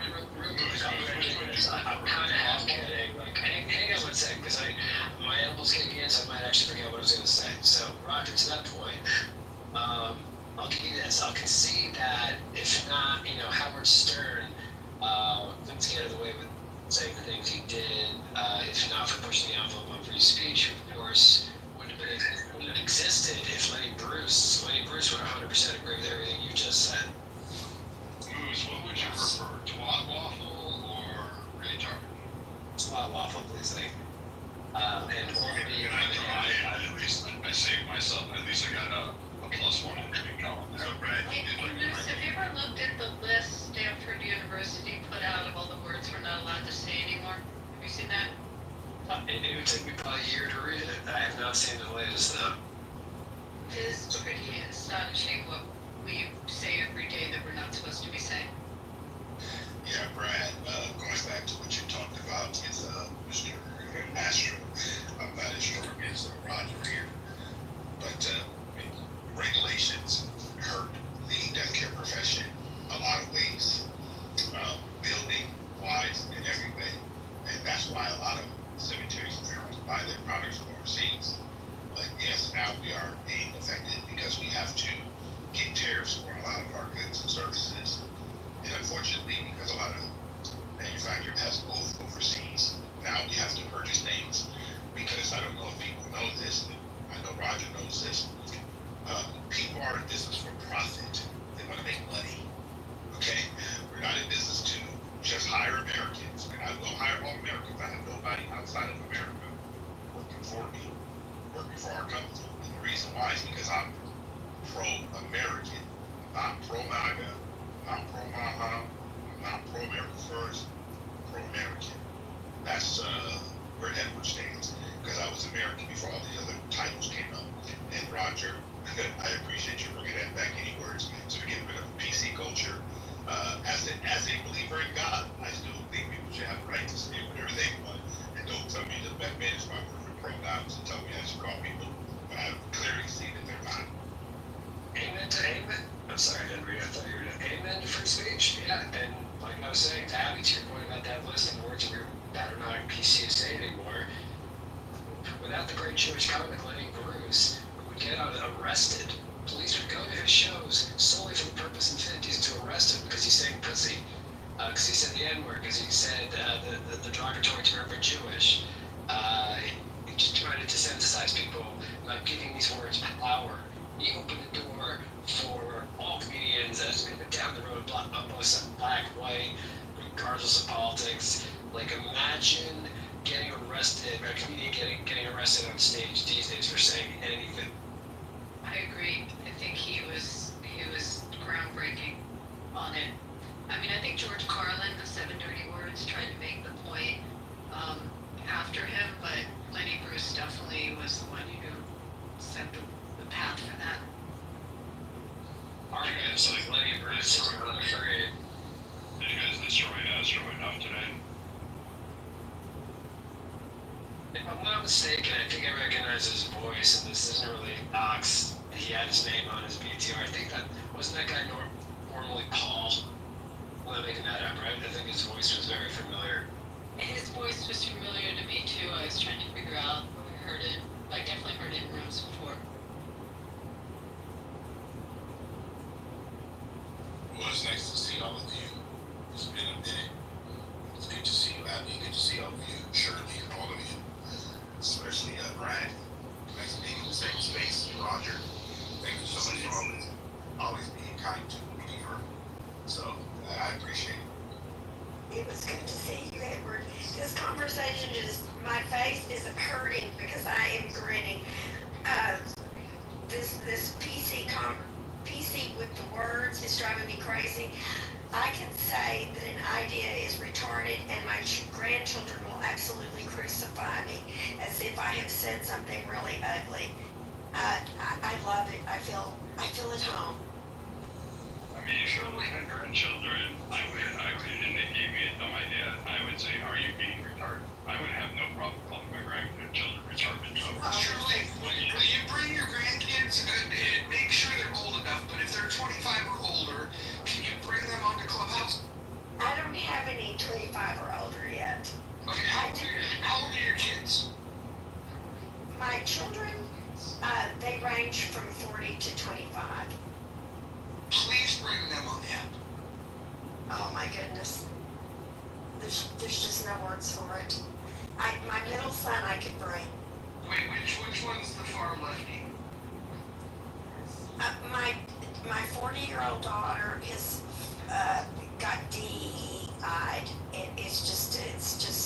It's heartbreaking. Tell her to come. I'll be very nice. I'll unleash the truth to her slowly, but tell her to log in. What the fuck? She got DEI, and you act like she just got shot. What the fuck is that supposed to mean? She got DEI. I'm so confused. She fell for the okie doke, is what Shirley just told you. Okay.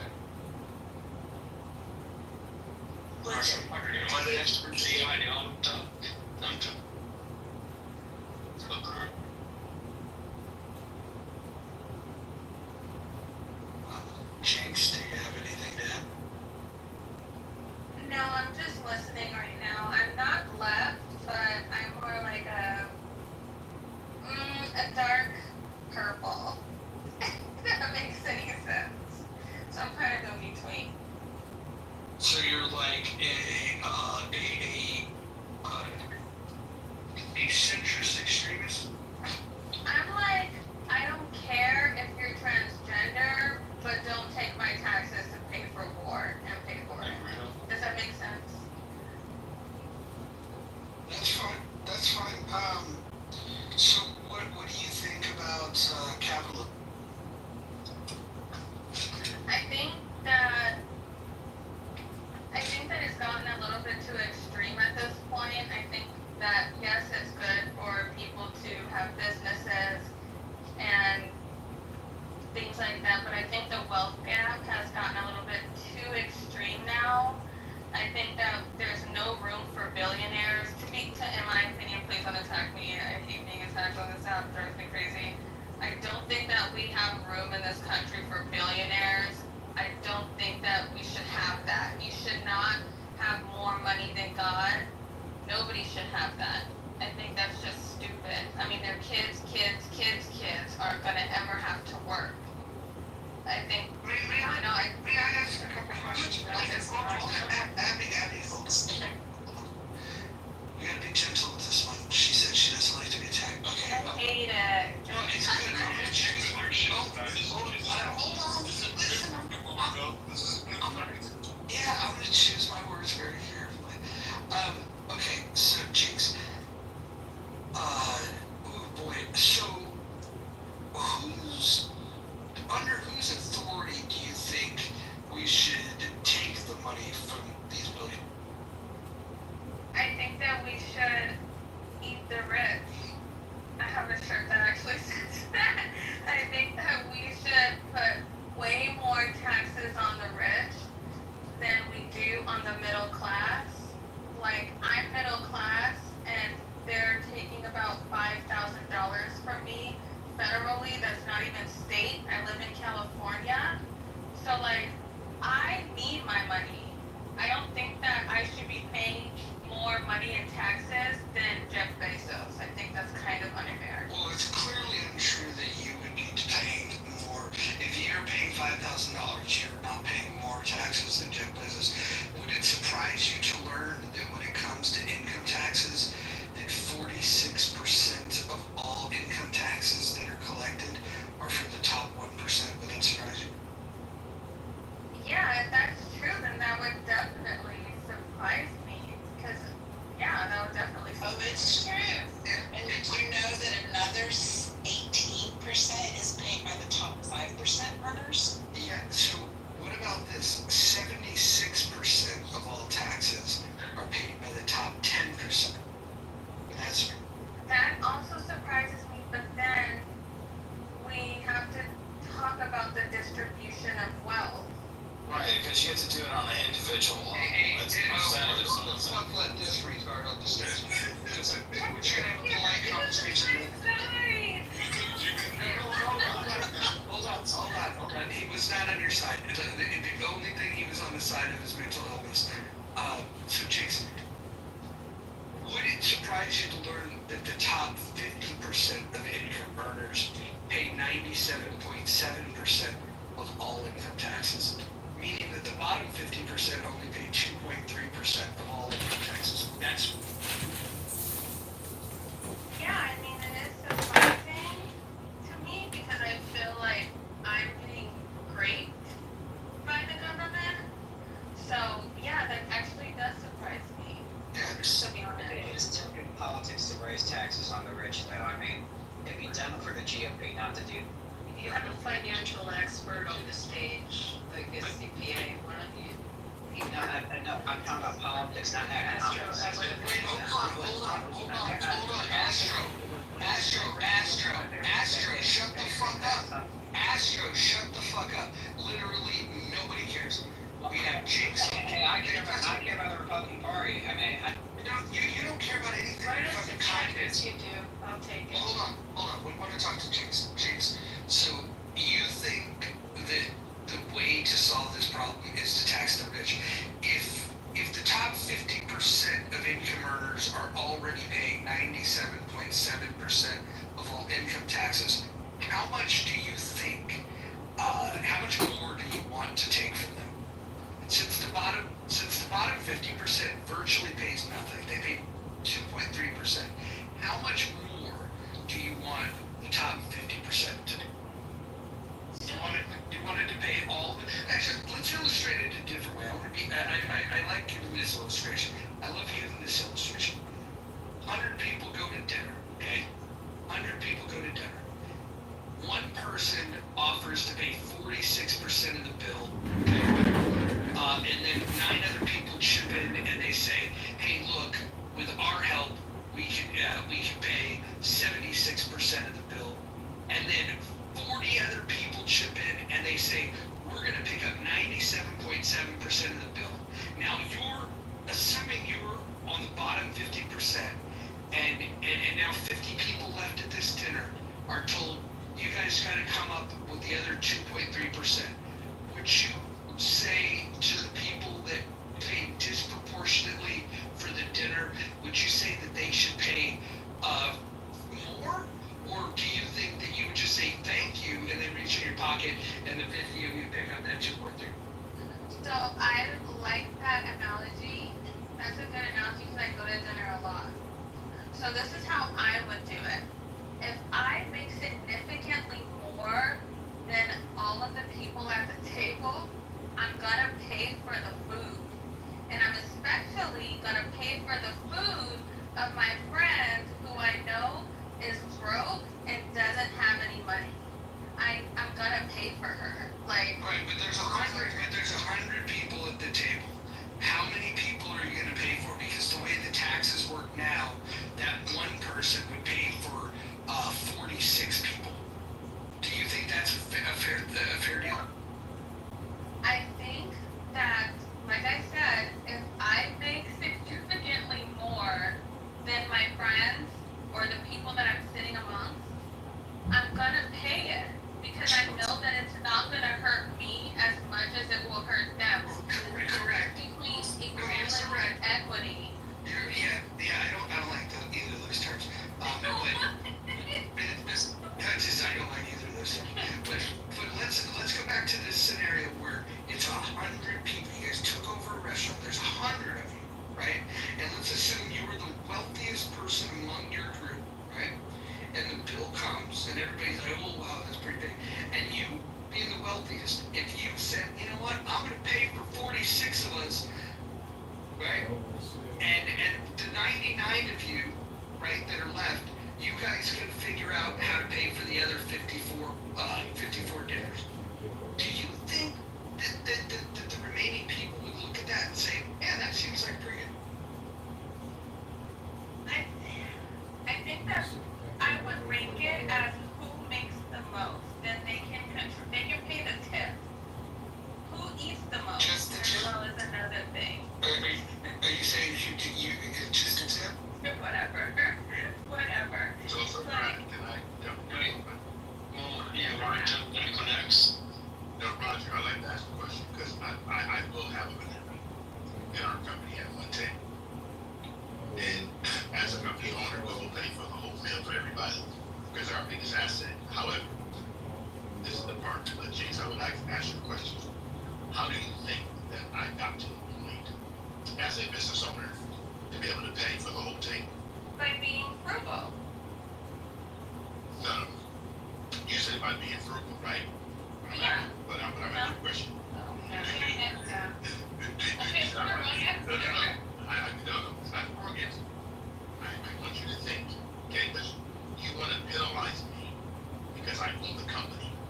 You want me to pay more taxes even though I'm already paying taxes for myself as a corporation, as an individual, and I'm paying all of the people that work in our organization also to the federal government. I'm paying a lot. So when you say these things, you got to make sure you're looking across the board of every single person involved. You're penalizing the person that create jobs, the person that gives people opportunities. And listen, some of the people that work in our organization has been with me 20 years. That means we put their kids through school, we help them go to college, we put clothes on them, we have complete holiday parties where we purchase everything. But you know what we don't do?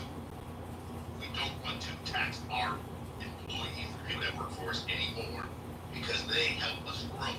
And the more money we make, the more money they make.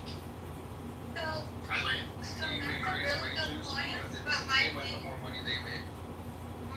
my whole thing about that is, Edward, this is my first time ever meeting you, but I'm talking about billionaires too, mind you. I'm not talking about the people who have, I'm not talking about the Beverly Hills people who happen to own a 6-bedroom house worth $3.5 million, or the ones that own a house that are like even $6.8 million or whatever. I'm not talking about those people. I'm talking about billionaires. Those are the people we should not have. No, Jane, hold on. How'd they get there, Jinx? How'd the billionaire get there? Yeah, but let's. How'd they get there, Jinx? Wait, let's let Edward go first and then I'll go next. So, Jinx, I want you to know there's 3,027 billionaires on planet Earth. There's 8.3 billion people on planet Earth. What you're doing is you're penalizing one little group of people who have created so much commerce. These people created a lot of things. I'm not going to blame them because they got into the industry and created our lives better. Like right now, a lot of us are on an iPhone or an iPad or whatever. Someone deserves that because that's what they created. The marketplace allows these things. And some people are going to grow through the marketplace. That's what happens. But you and I know if I ever want to earn more money, or people come to me and say, hey, Edward, I want to make more money in the company. And I said, okay, bring me more value. We'll create more value for our company, and we'll pay you proportionate to what you bring.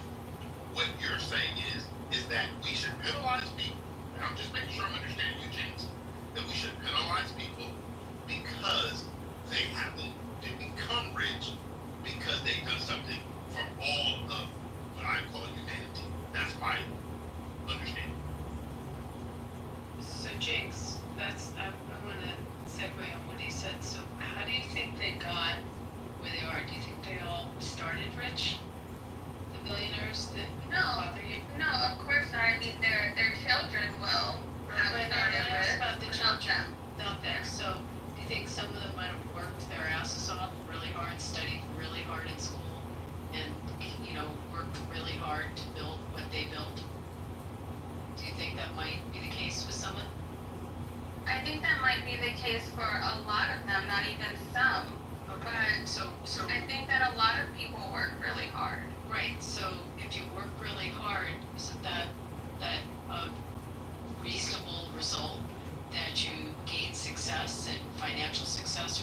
York. No. Yes, but not into the billions. Not That's into the the whole thing. billions, but what if you come up, I mean, I happen to be in business with someone who did this. His dad was a taxi driver. This guy was a court reporter. He had nothing, like, barely went through school, and came up with a concept and built it, lost millions, then reinvented himself, and ultimately became a billionaire. And just as you heard, created tens of thousands, no, I should say hundreds of thousands now, of jobs around the world because of his resilience and hard work and building a company, and affected the world. So why does this guy get penalized, or you want him gone? Because he did all this hard work and all this great success. I don't think that he should be penalized. I think that him living in the United States of America, using the roads that he uses, having these employees, making sure he has health insurance for them, I think that he's using the country. We are actually giving him the ability to make those billions of dollars, so he should give back and not have billions and billions of dollars. You just heard, and Nick can go through it financially because he's an accountant.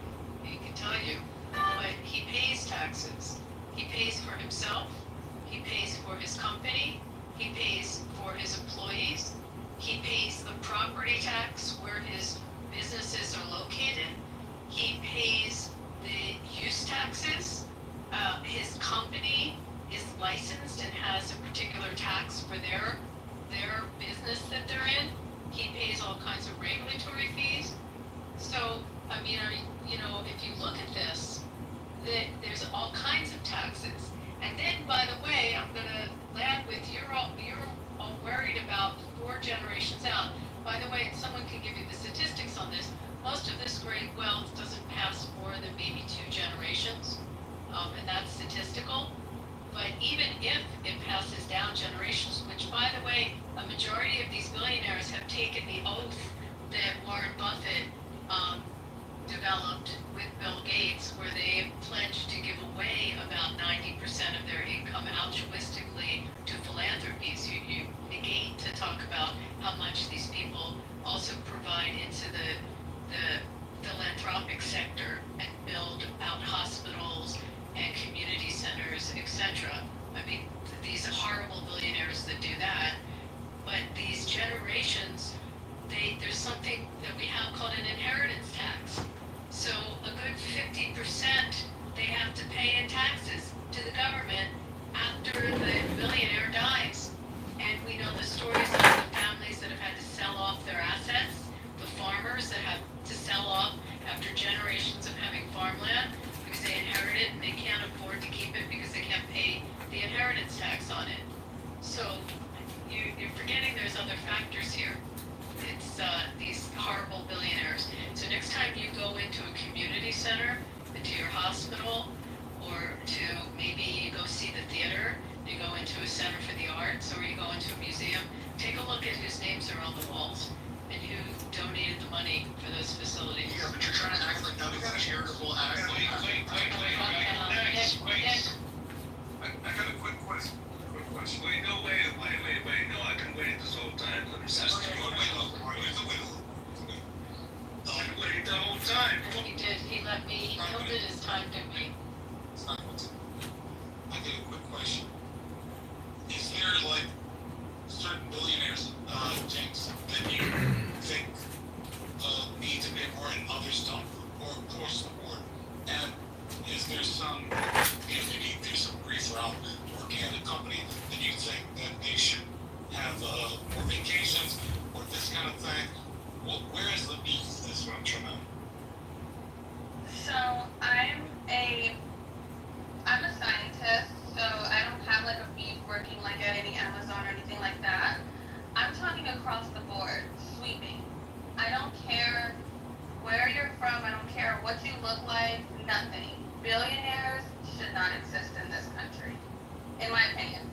So I'm sweeping it. I think you said the homeless, you married one. Alright. Hey, hold on.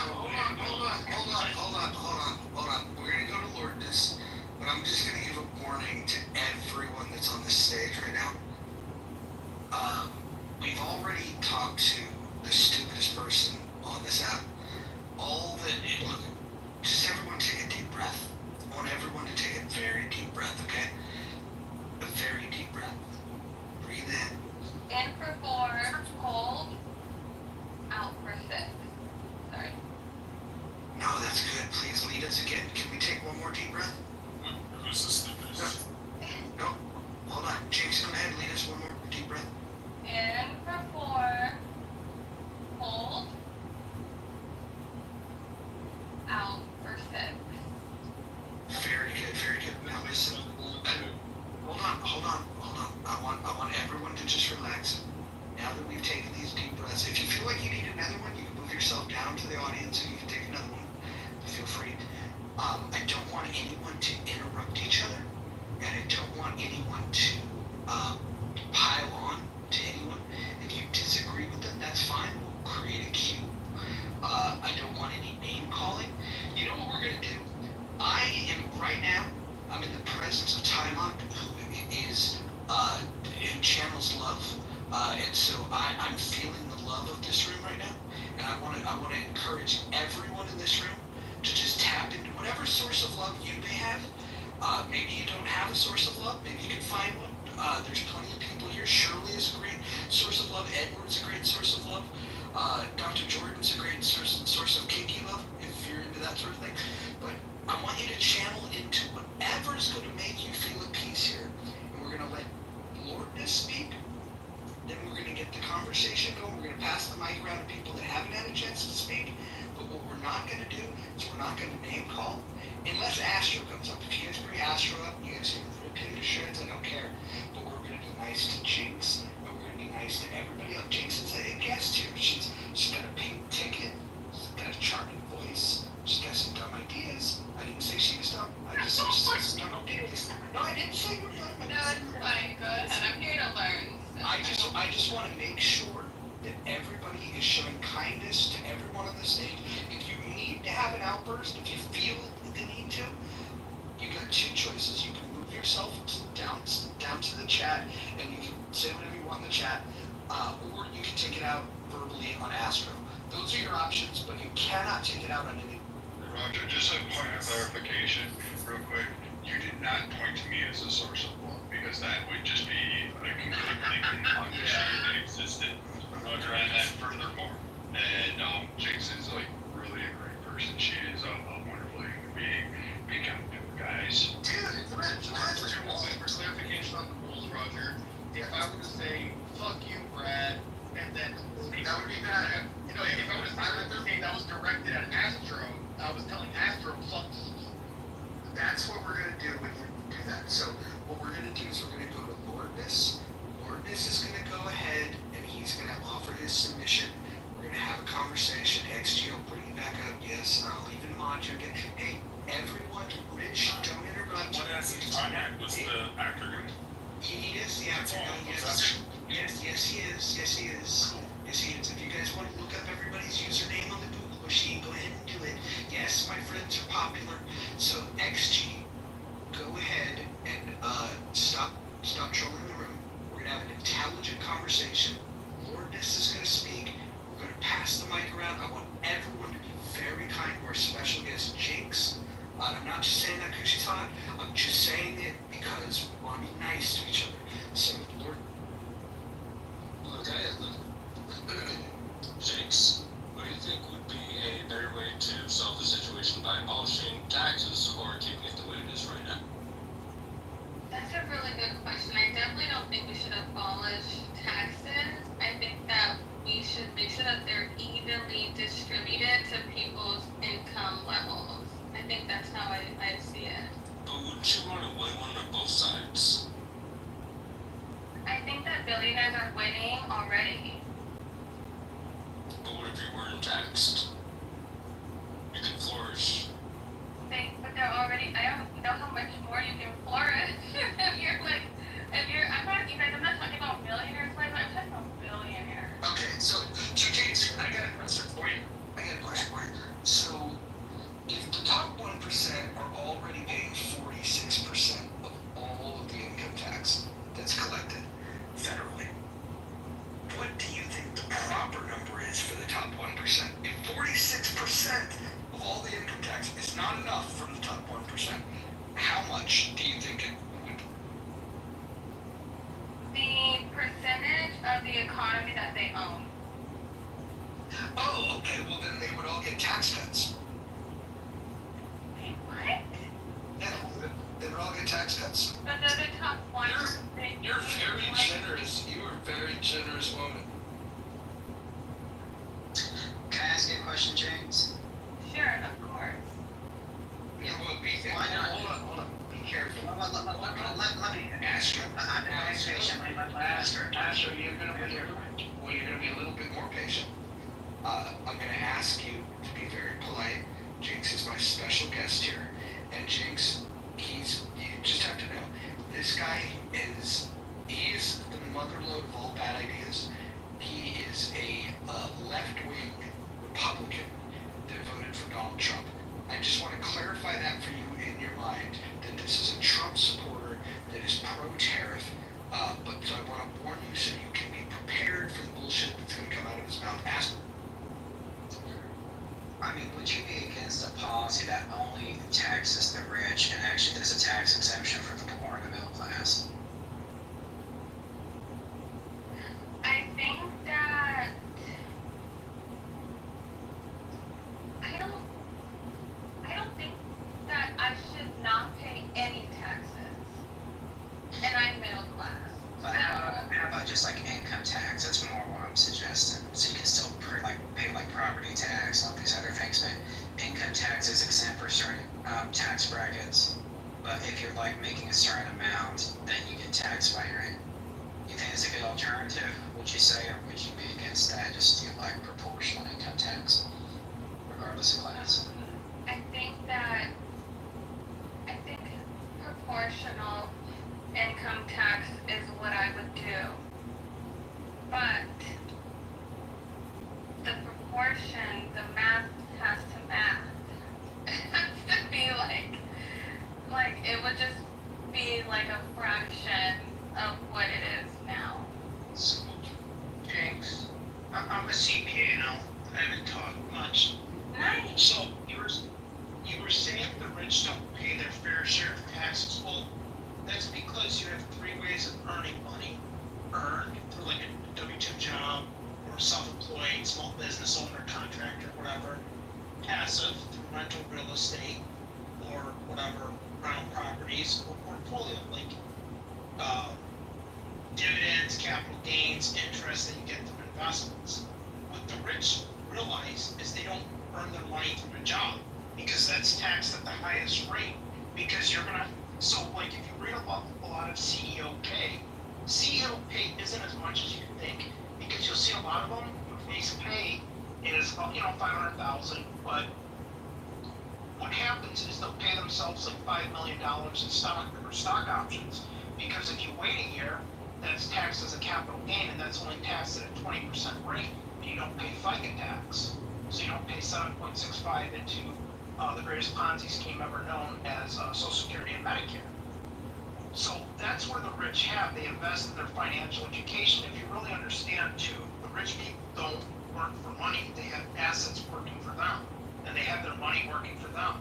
So they understand the game of money. And you want to keep, you say these billionaires are bad, they shouldn't exist. Okay, fine, that's fine. But do you have a 401k or Roth IRA?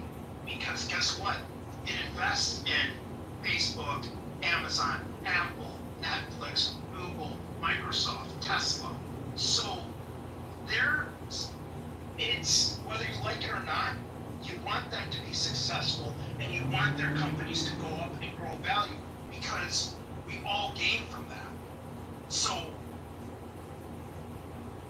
for them to be a billionaire, like Mr. Edwards said, or Abby said, they have to improve a lot of people's lives or make a lot of people's lives better. And they have done that. So I think that's an awesome take. I think that the second half of what you said about the 401k and the Roth IRAs, because I do participate in those things. But I will say about the first half that you said, they're able to participate in the stocks and they're able to buy homes because they have the money to do that. The lower and the middle class don't quite have that luxury. So I that's where my issue is. You know what I mean? I guess you can consider me middle class. I buy stocks and I invest my money. I actually make more money from my investments than I do my everyday job. So am I bad? share? No, because you're not a billionaire. I'm talking about billionaires. Like, I'm not talking about people like us who have to exchange some sort of time for money. Like the normal people. Like, I'm not, I think I would like to think I'm upper middle class. So, like, I'm not talking about this bracket. I'm talking about the people who have more money than God. The people that won't even feel that if you fed, you could feed the world with the amount of money that they have. So, like, that's what I'm talking about. Go ahead, let Mr. Edwards speak. Yeah, James, I love your passion. It is very cute. I'm serious. I'm going to say to you the number again, James. 3,027 millionaires worldwide. You're picking on a group of people that have created tremendous opportunity through the free market to make all boats rise. It just said to you, all of us have a right to earn, but you also have a right to invest. But the average person don't invest. They don't invest in their own selves. I think one person in the chat was talking about that the revenue in our company, guys, the first 2017, we gave 700 of our people that work for us $40 billion. We split it among all of them. Okay? How did that happen, guys? They brought value to the company and improved your operations, your bottom line, and they thought outside of the box. Mr. Edwards, I work in manufacturing. I'm a plant controller over 7 plants. Well, I senior accounting manager. If we can find my company money, that goes in the pool of bonuses and it gets paid out, so we all benefit. There's that incentive. So this is the point. I don't think that everybody really comprehends the investment side. Like you talked about the 401ks, the Roth IRAs, all other type of investments. Guys, I like Nick said, we make more money on our investments than what my company can ever do. And yes, you're right, James. Because we have the money, we can invest it. But you know how we got it, James? By building opportunities for other people. No one gave it to me. I didn't come from a family of rich people. But I tell my children, rich people come out of us. Okay? Why?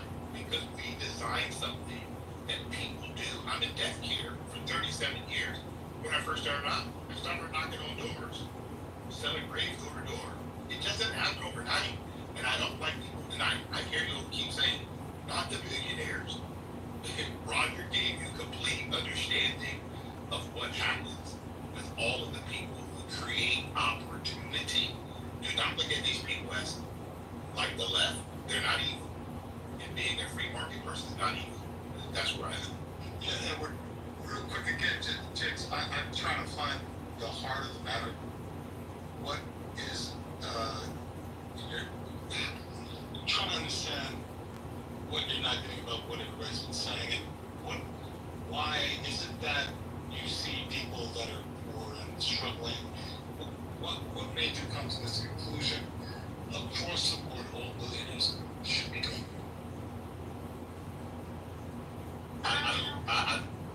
Is that for Abby?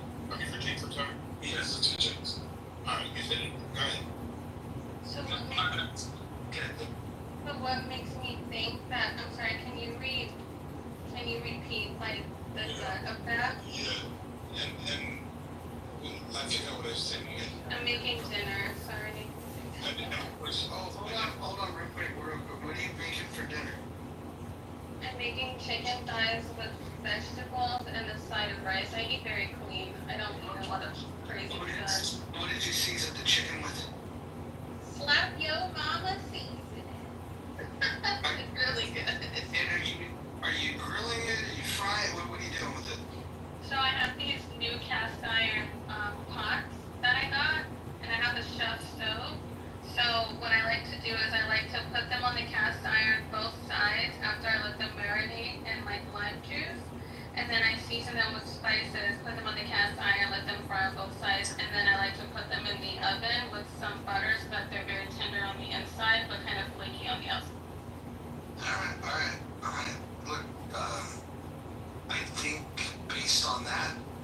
I will be much more tolerant of your views on economics. Thank you. That's hilarious. That sounds great. Yeah, James, I was trying to get to the heart of why you feel this way, you know, after Edward said what he had to say and everybody else had been saying what they had to say, why did you come to the conclusion that these billionaires need to do more?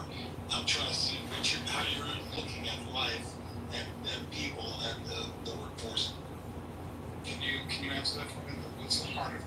Sure. So, number one, I live in Los Angeles, right? And Wait, can we qualify that? Do you actually live in LA or are you like some Orange County chick? no, I used to be, but no. You sound more like Newport Beach, I'm just saying. Oh my God, it sounded like this since I came off the coochie. Okay. No, God. Jinx, are you from Compton? I live in Orange County, Jinx. She doesn't sound Orange County, right? Thank you, James. Well, hold on. She doesn't sound LA proper either. I could go with Hawthorne. I could go with Watts. There's a few other places. I just don't think she's from LA. I don't think she's in LA. That's what I mean. I was born and raised in Long Beach. So. There you go, LBC. Shout out. Okay. You ever go to the Long Beach Grand Prix? Yeah, I've been a couple of times. But once you've gone like to two, you've gone to them all at that point. Mid might have a different experience there, but I hear what you're saying. Yeah, for women, you can only get ran up through a couple times. So, I don't know, I'm married. So the thing about this, the reason I'm going to answer this question is I live in Los Angeles, California, and maybe, like you said, I do have a really big heart and I'm very nice, but it's very difficult for me to see people that have so much money driving by, people who are literally on the street begging for food. The polarization really bothers me. That's just me. That's one thing. And two, I am a scientist. I have multiple degrees, and I work my ass off. I actually work 2 jobs at some pretty heavy hitters, and I feel like I'm at a point where I have to exchange time for money, and they take so much from me, so much from my taxes, that it bothers me that I even have to pay this much in taxes. So I don't think it's fair that I have to pay this much and I'm literally just I'm middle class, I'm just trying to make it, versus like a billionaire that has all of these loopholes that they're able to go through, and then they just get a new huge tax cut from some of your favorite presidents, Donald Trump, to even have more loopholes. I just don't like that. It doesn't feel fair. So hold on. So you let me just break this down. So you don't like to pay taxes, but you oppose tax cut. I never said that. I don't like to pay as much as I pay in taxes. That's where I'm coming from. I never said that I should. I would prefer living in LA then. Yeah. I can explain. Here. Yeah, but I can explain Jinx. Pay less. I would prefer if Jinx doesn't try to explain me by some really fictitious story that he made up in his head. It's very weird that he does that. That's amazing. All that. So Jinx believes that billionaires pay such a small, minute percentage of taxes of what they earn, but she doesn't actually realize how much they actually pay. She thinks that they pay like a tenth of 1%. That there's all these loopholes and billionaires don't pay any taxes. That's her biggest contention, and she thinks because she makes like $300,000 a year and she has to pay like 40% taxes, it's wrong, because then a billionaire only has to pay a tenth of a percent, which isn't true. I mean, ultimately, I do think the billionaires do need to pay their fair share and actually their fair social responsibility compared to other. Why do you think they're not? Like, I'm just losing it with this. Why do you think they're not? I just went through some of the taxes that they're paying. I didn't even get through all of them. It's an extraordinary amount of taxes in every aspect. whether it's personal income taxes and business taxes, property taxes, use taxes. I mean, it's not a tax-free life for them. And then a majority of the 3,000 plus, or the ones in the United States, have pledged their wealth to philanthropies. And we can talk about them. And where 90% of their wealth is not even passing down. So, like, at what part of your salary in LA, not buying purses, but giving it to the poor people? Are you taking your salary? I don't buy that. 10%? Do you take 10% of your do you take your appreciated stock? Do you take 10% of your salary and do you give it away? 10% of it. Do you do that? No, because it's Well, why not? Why not? I'm not well above the standard of living, Abby. People Can make you a calm lot down? less. It's like 300 grand. People that make a lot less than you give money away.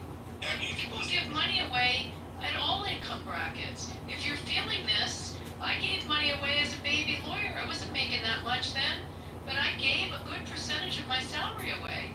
So if you feel this, why are you not giving? Abby, real quick, Roger, it's a breakdown on taxes that are paid by One second. Abby, if you're, because you're making a good point. Abby, she can also start a non-for-profit for people that she's feeling that are downtrodden, right? She can do other things. I work two jobs. She can take. She can write the percentage, 2 jobs, and I'm a behavioral specialist. Hold on.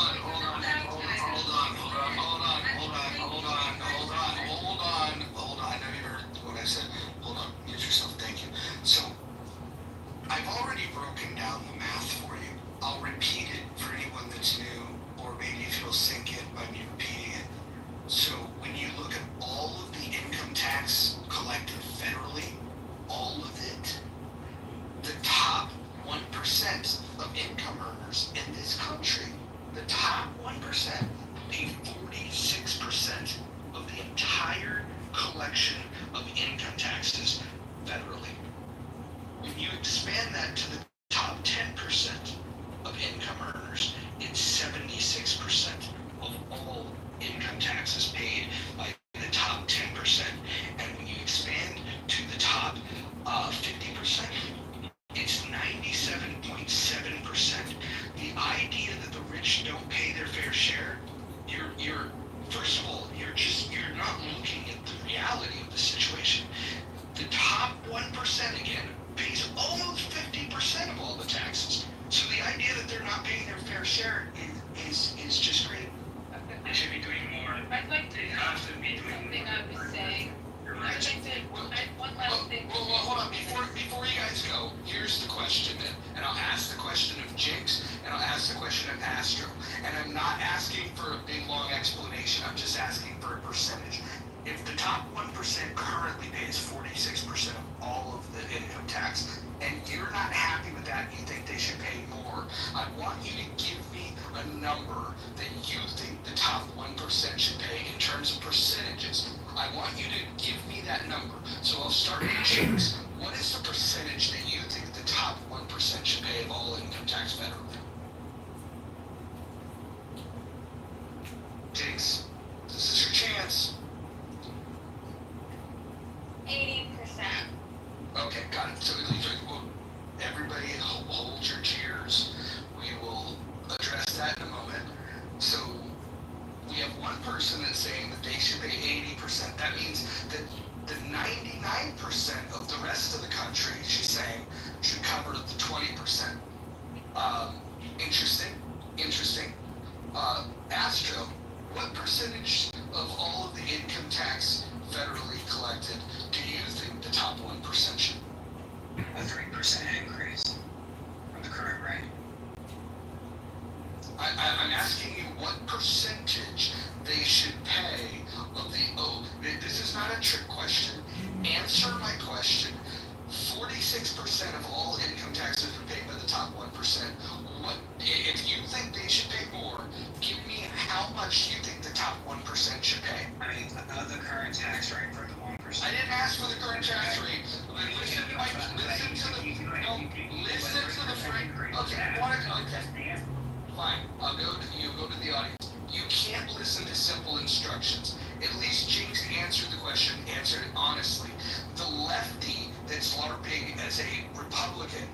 anti-capitalist, the guy that we have created this room title for, probably, I say that, man, I say this too much, so I need to reserve it. At this point in time, I can confidently say I've never met a more ignorant human being on or off the app when it comes to economic policy. The most ignorant human being I've ever met. But Jinx, I'm going to let the room talk about this proposal you have. But before we do, can I ask you one more thing? If we were to expand to the top 10%, which pays 76% of all taxes, do you think that the top 10% should maybe pick up the rest of the taxes, and then the 90% of Americans just get a free ride? Is that would that help you? Jinx. I don't think that anybody should get a free ride. Well, but 50% of the country essentially is, because the bottom 50% is paying 2.3% of all the income tax. Do you think that maybe we should eat the poor? Maybe the bottom 50%, maybe the bottom 50% should pay more of their fair.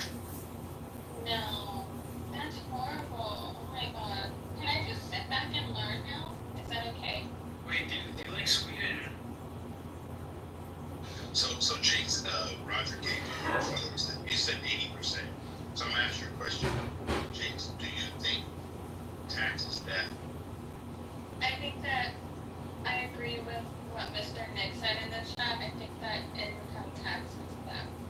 Because I'm trading my hours for money. Hours of my life. So let me ask you. Tax would increase it though for the top 1%. So basically, you don't think income tax is theft.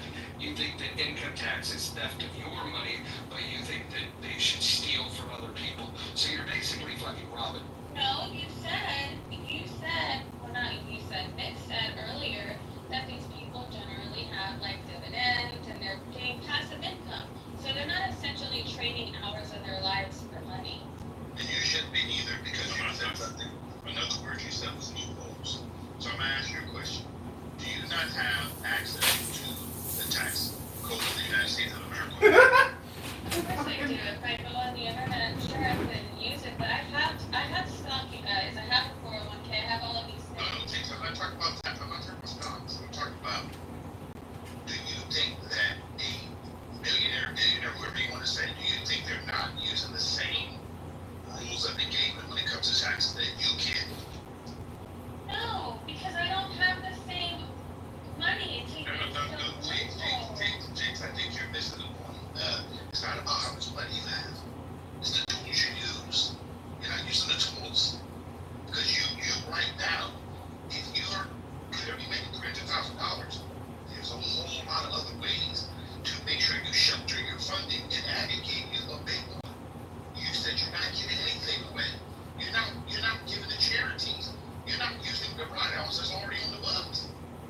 The cost of living is too high here, Mr. Edwards. That's one of the problems that I have. One second, that's one of the problems with that said, because the way that she ended up framing it the first time, it was like, look at all these good things that they're doing for society. Look at how much of a benefit they're doing by donating to these charities and building this. Look at the names of the buildings that you see next to you. And now you see the reality is no one gives a fuck. No one's the glitter gives a fuck about the society. They just want a tax write-off. That's like, not true.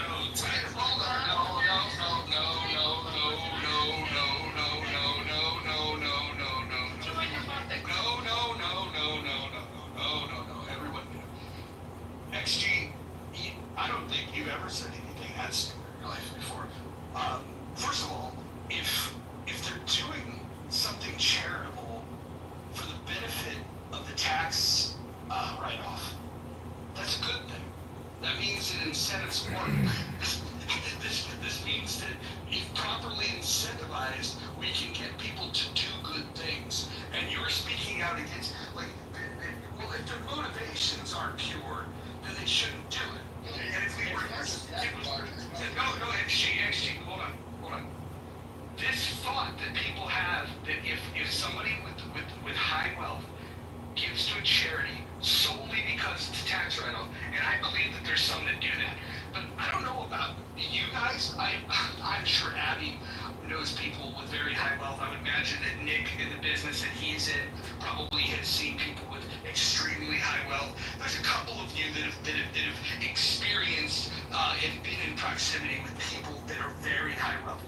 Here's the one thing I can tell you for sure. When people have a lot of wealth, the one thing that they obsess about is how are they going to be perceived. And they do think about things like their legacy. They want to make sure that their community thought fondly of them. They want to make sure that their family thinks fondly of them. And once you beat in the game financially, the only game left to play is for legacy points. And so to get these legacy points, and I can tell you, some of it, I don't believe it's all altruistic. I think you and I might agree on that. But what they are playing a game of is that they want people to perceive them as being altruistic.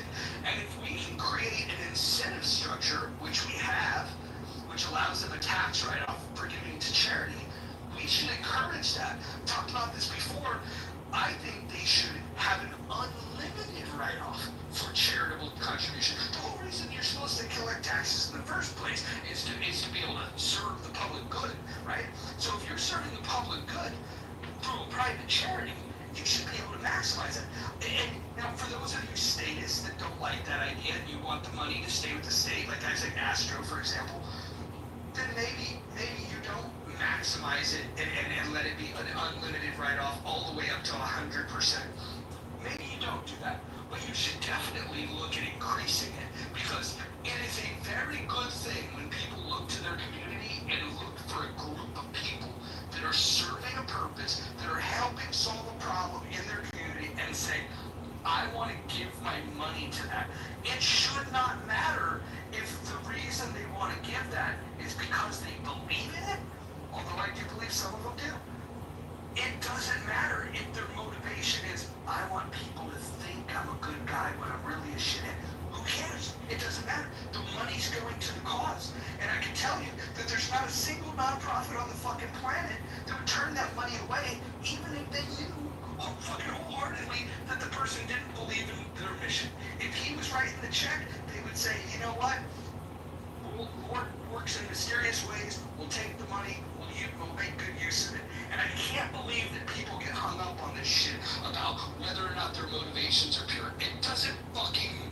It's not about the motivation specifically entirely, because there's also, again, the write-offs that I was talking about aren't always for the public good. You have people that get their friends to evaluate a fucking blue line on canvas for $150 million. You go ahead and do it for the charity art gallery donation, and boom, we get a giant fucking write-off afterwards. So like that, I get it. There are some instances where, for example, if it's a park, if it's a little library or something that gets a donation, but of course, I'm not saying the charity part. I didn't interrupt you. I wouldn't like to be interrupted.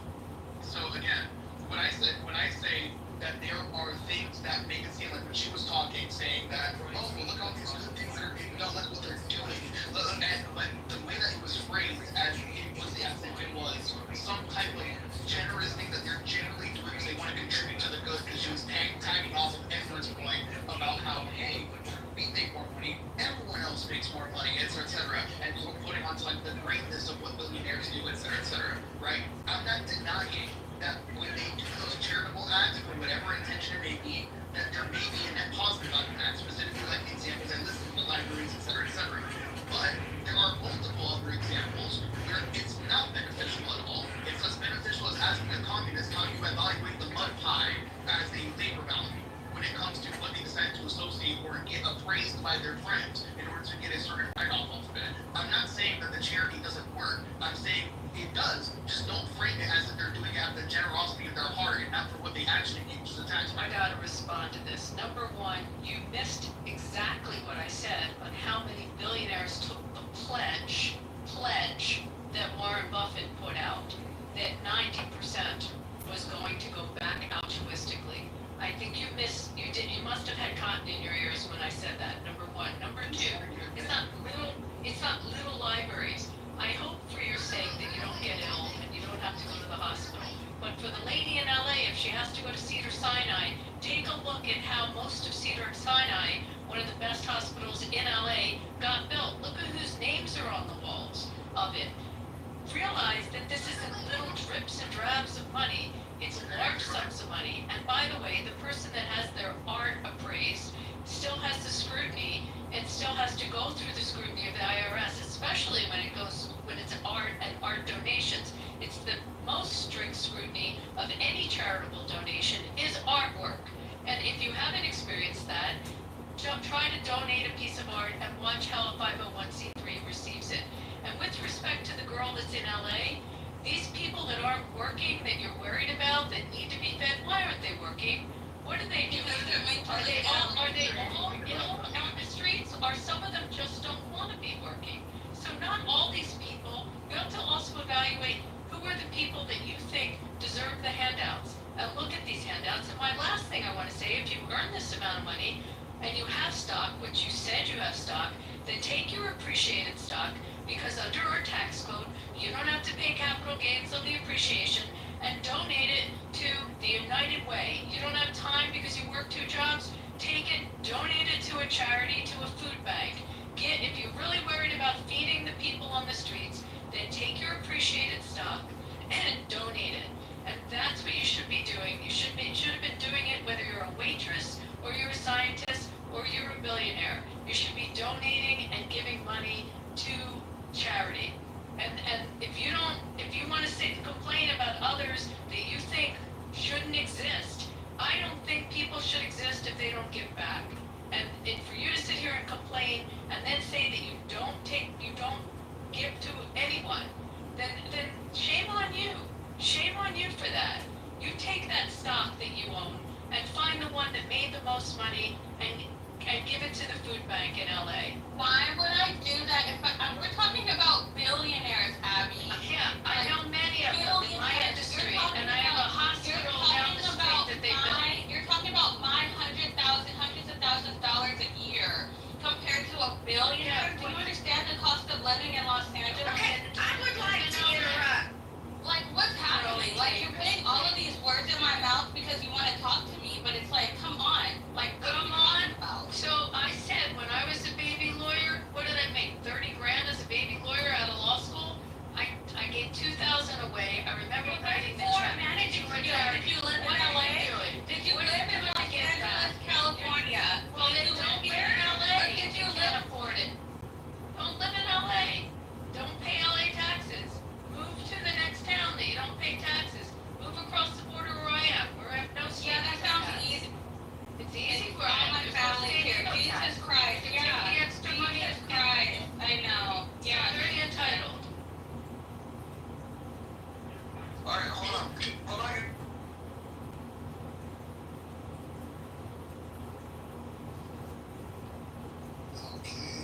I have to wait for Roger to come back.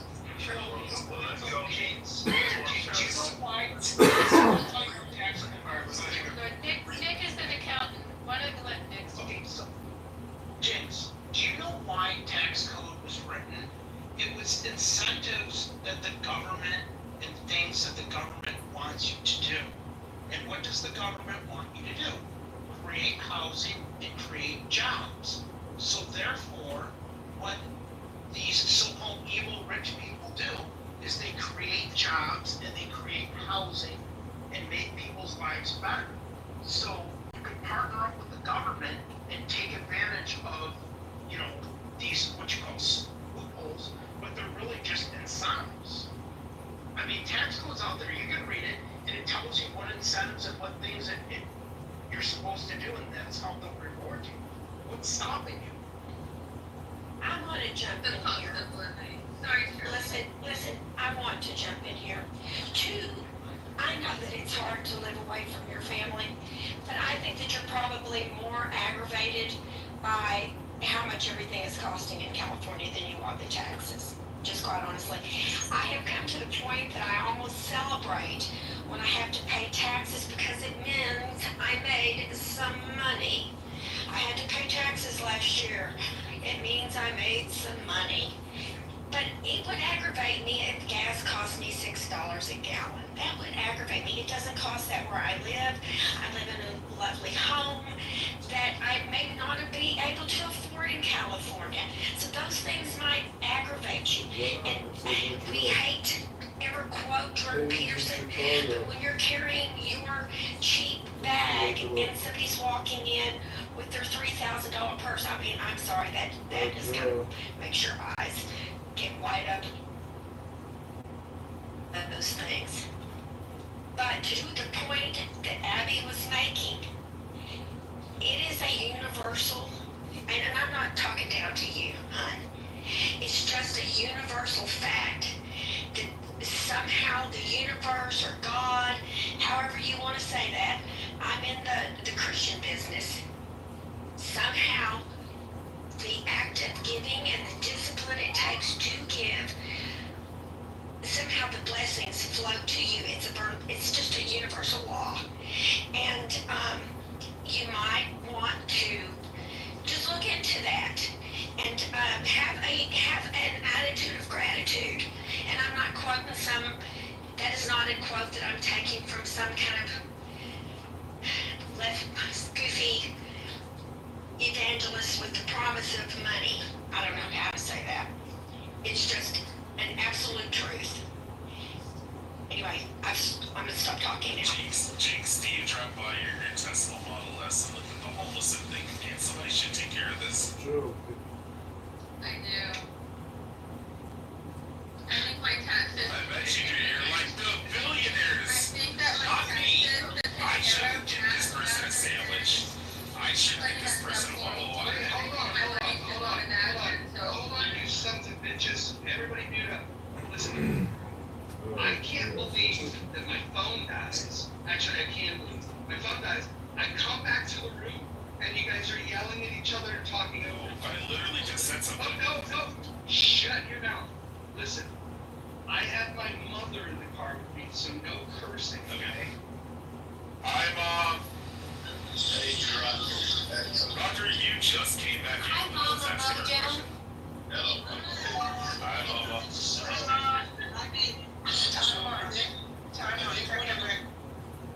Roger, you are right. Your mom does sound black. You are black. What did you say, Mom? That's like one of the back channel come on. It's quite interesting. I actually enjoyed the conversation. But this is one of the things I say to people who think that it's someone else's responsibility to take care of a grown person on the street. You don't have to live in LA. I know you say your family lives there, but we're not trees. That means when we get up and move and go to a lesser area, this is very important that people understand this. No one's making anybody live anywhere. Okay?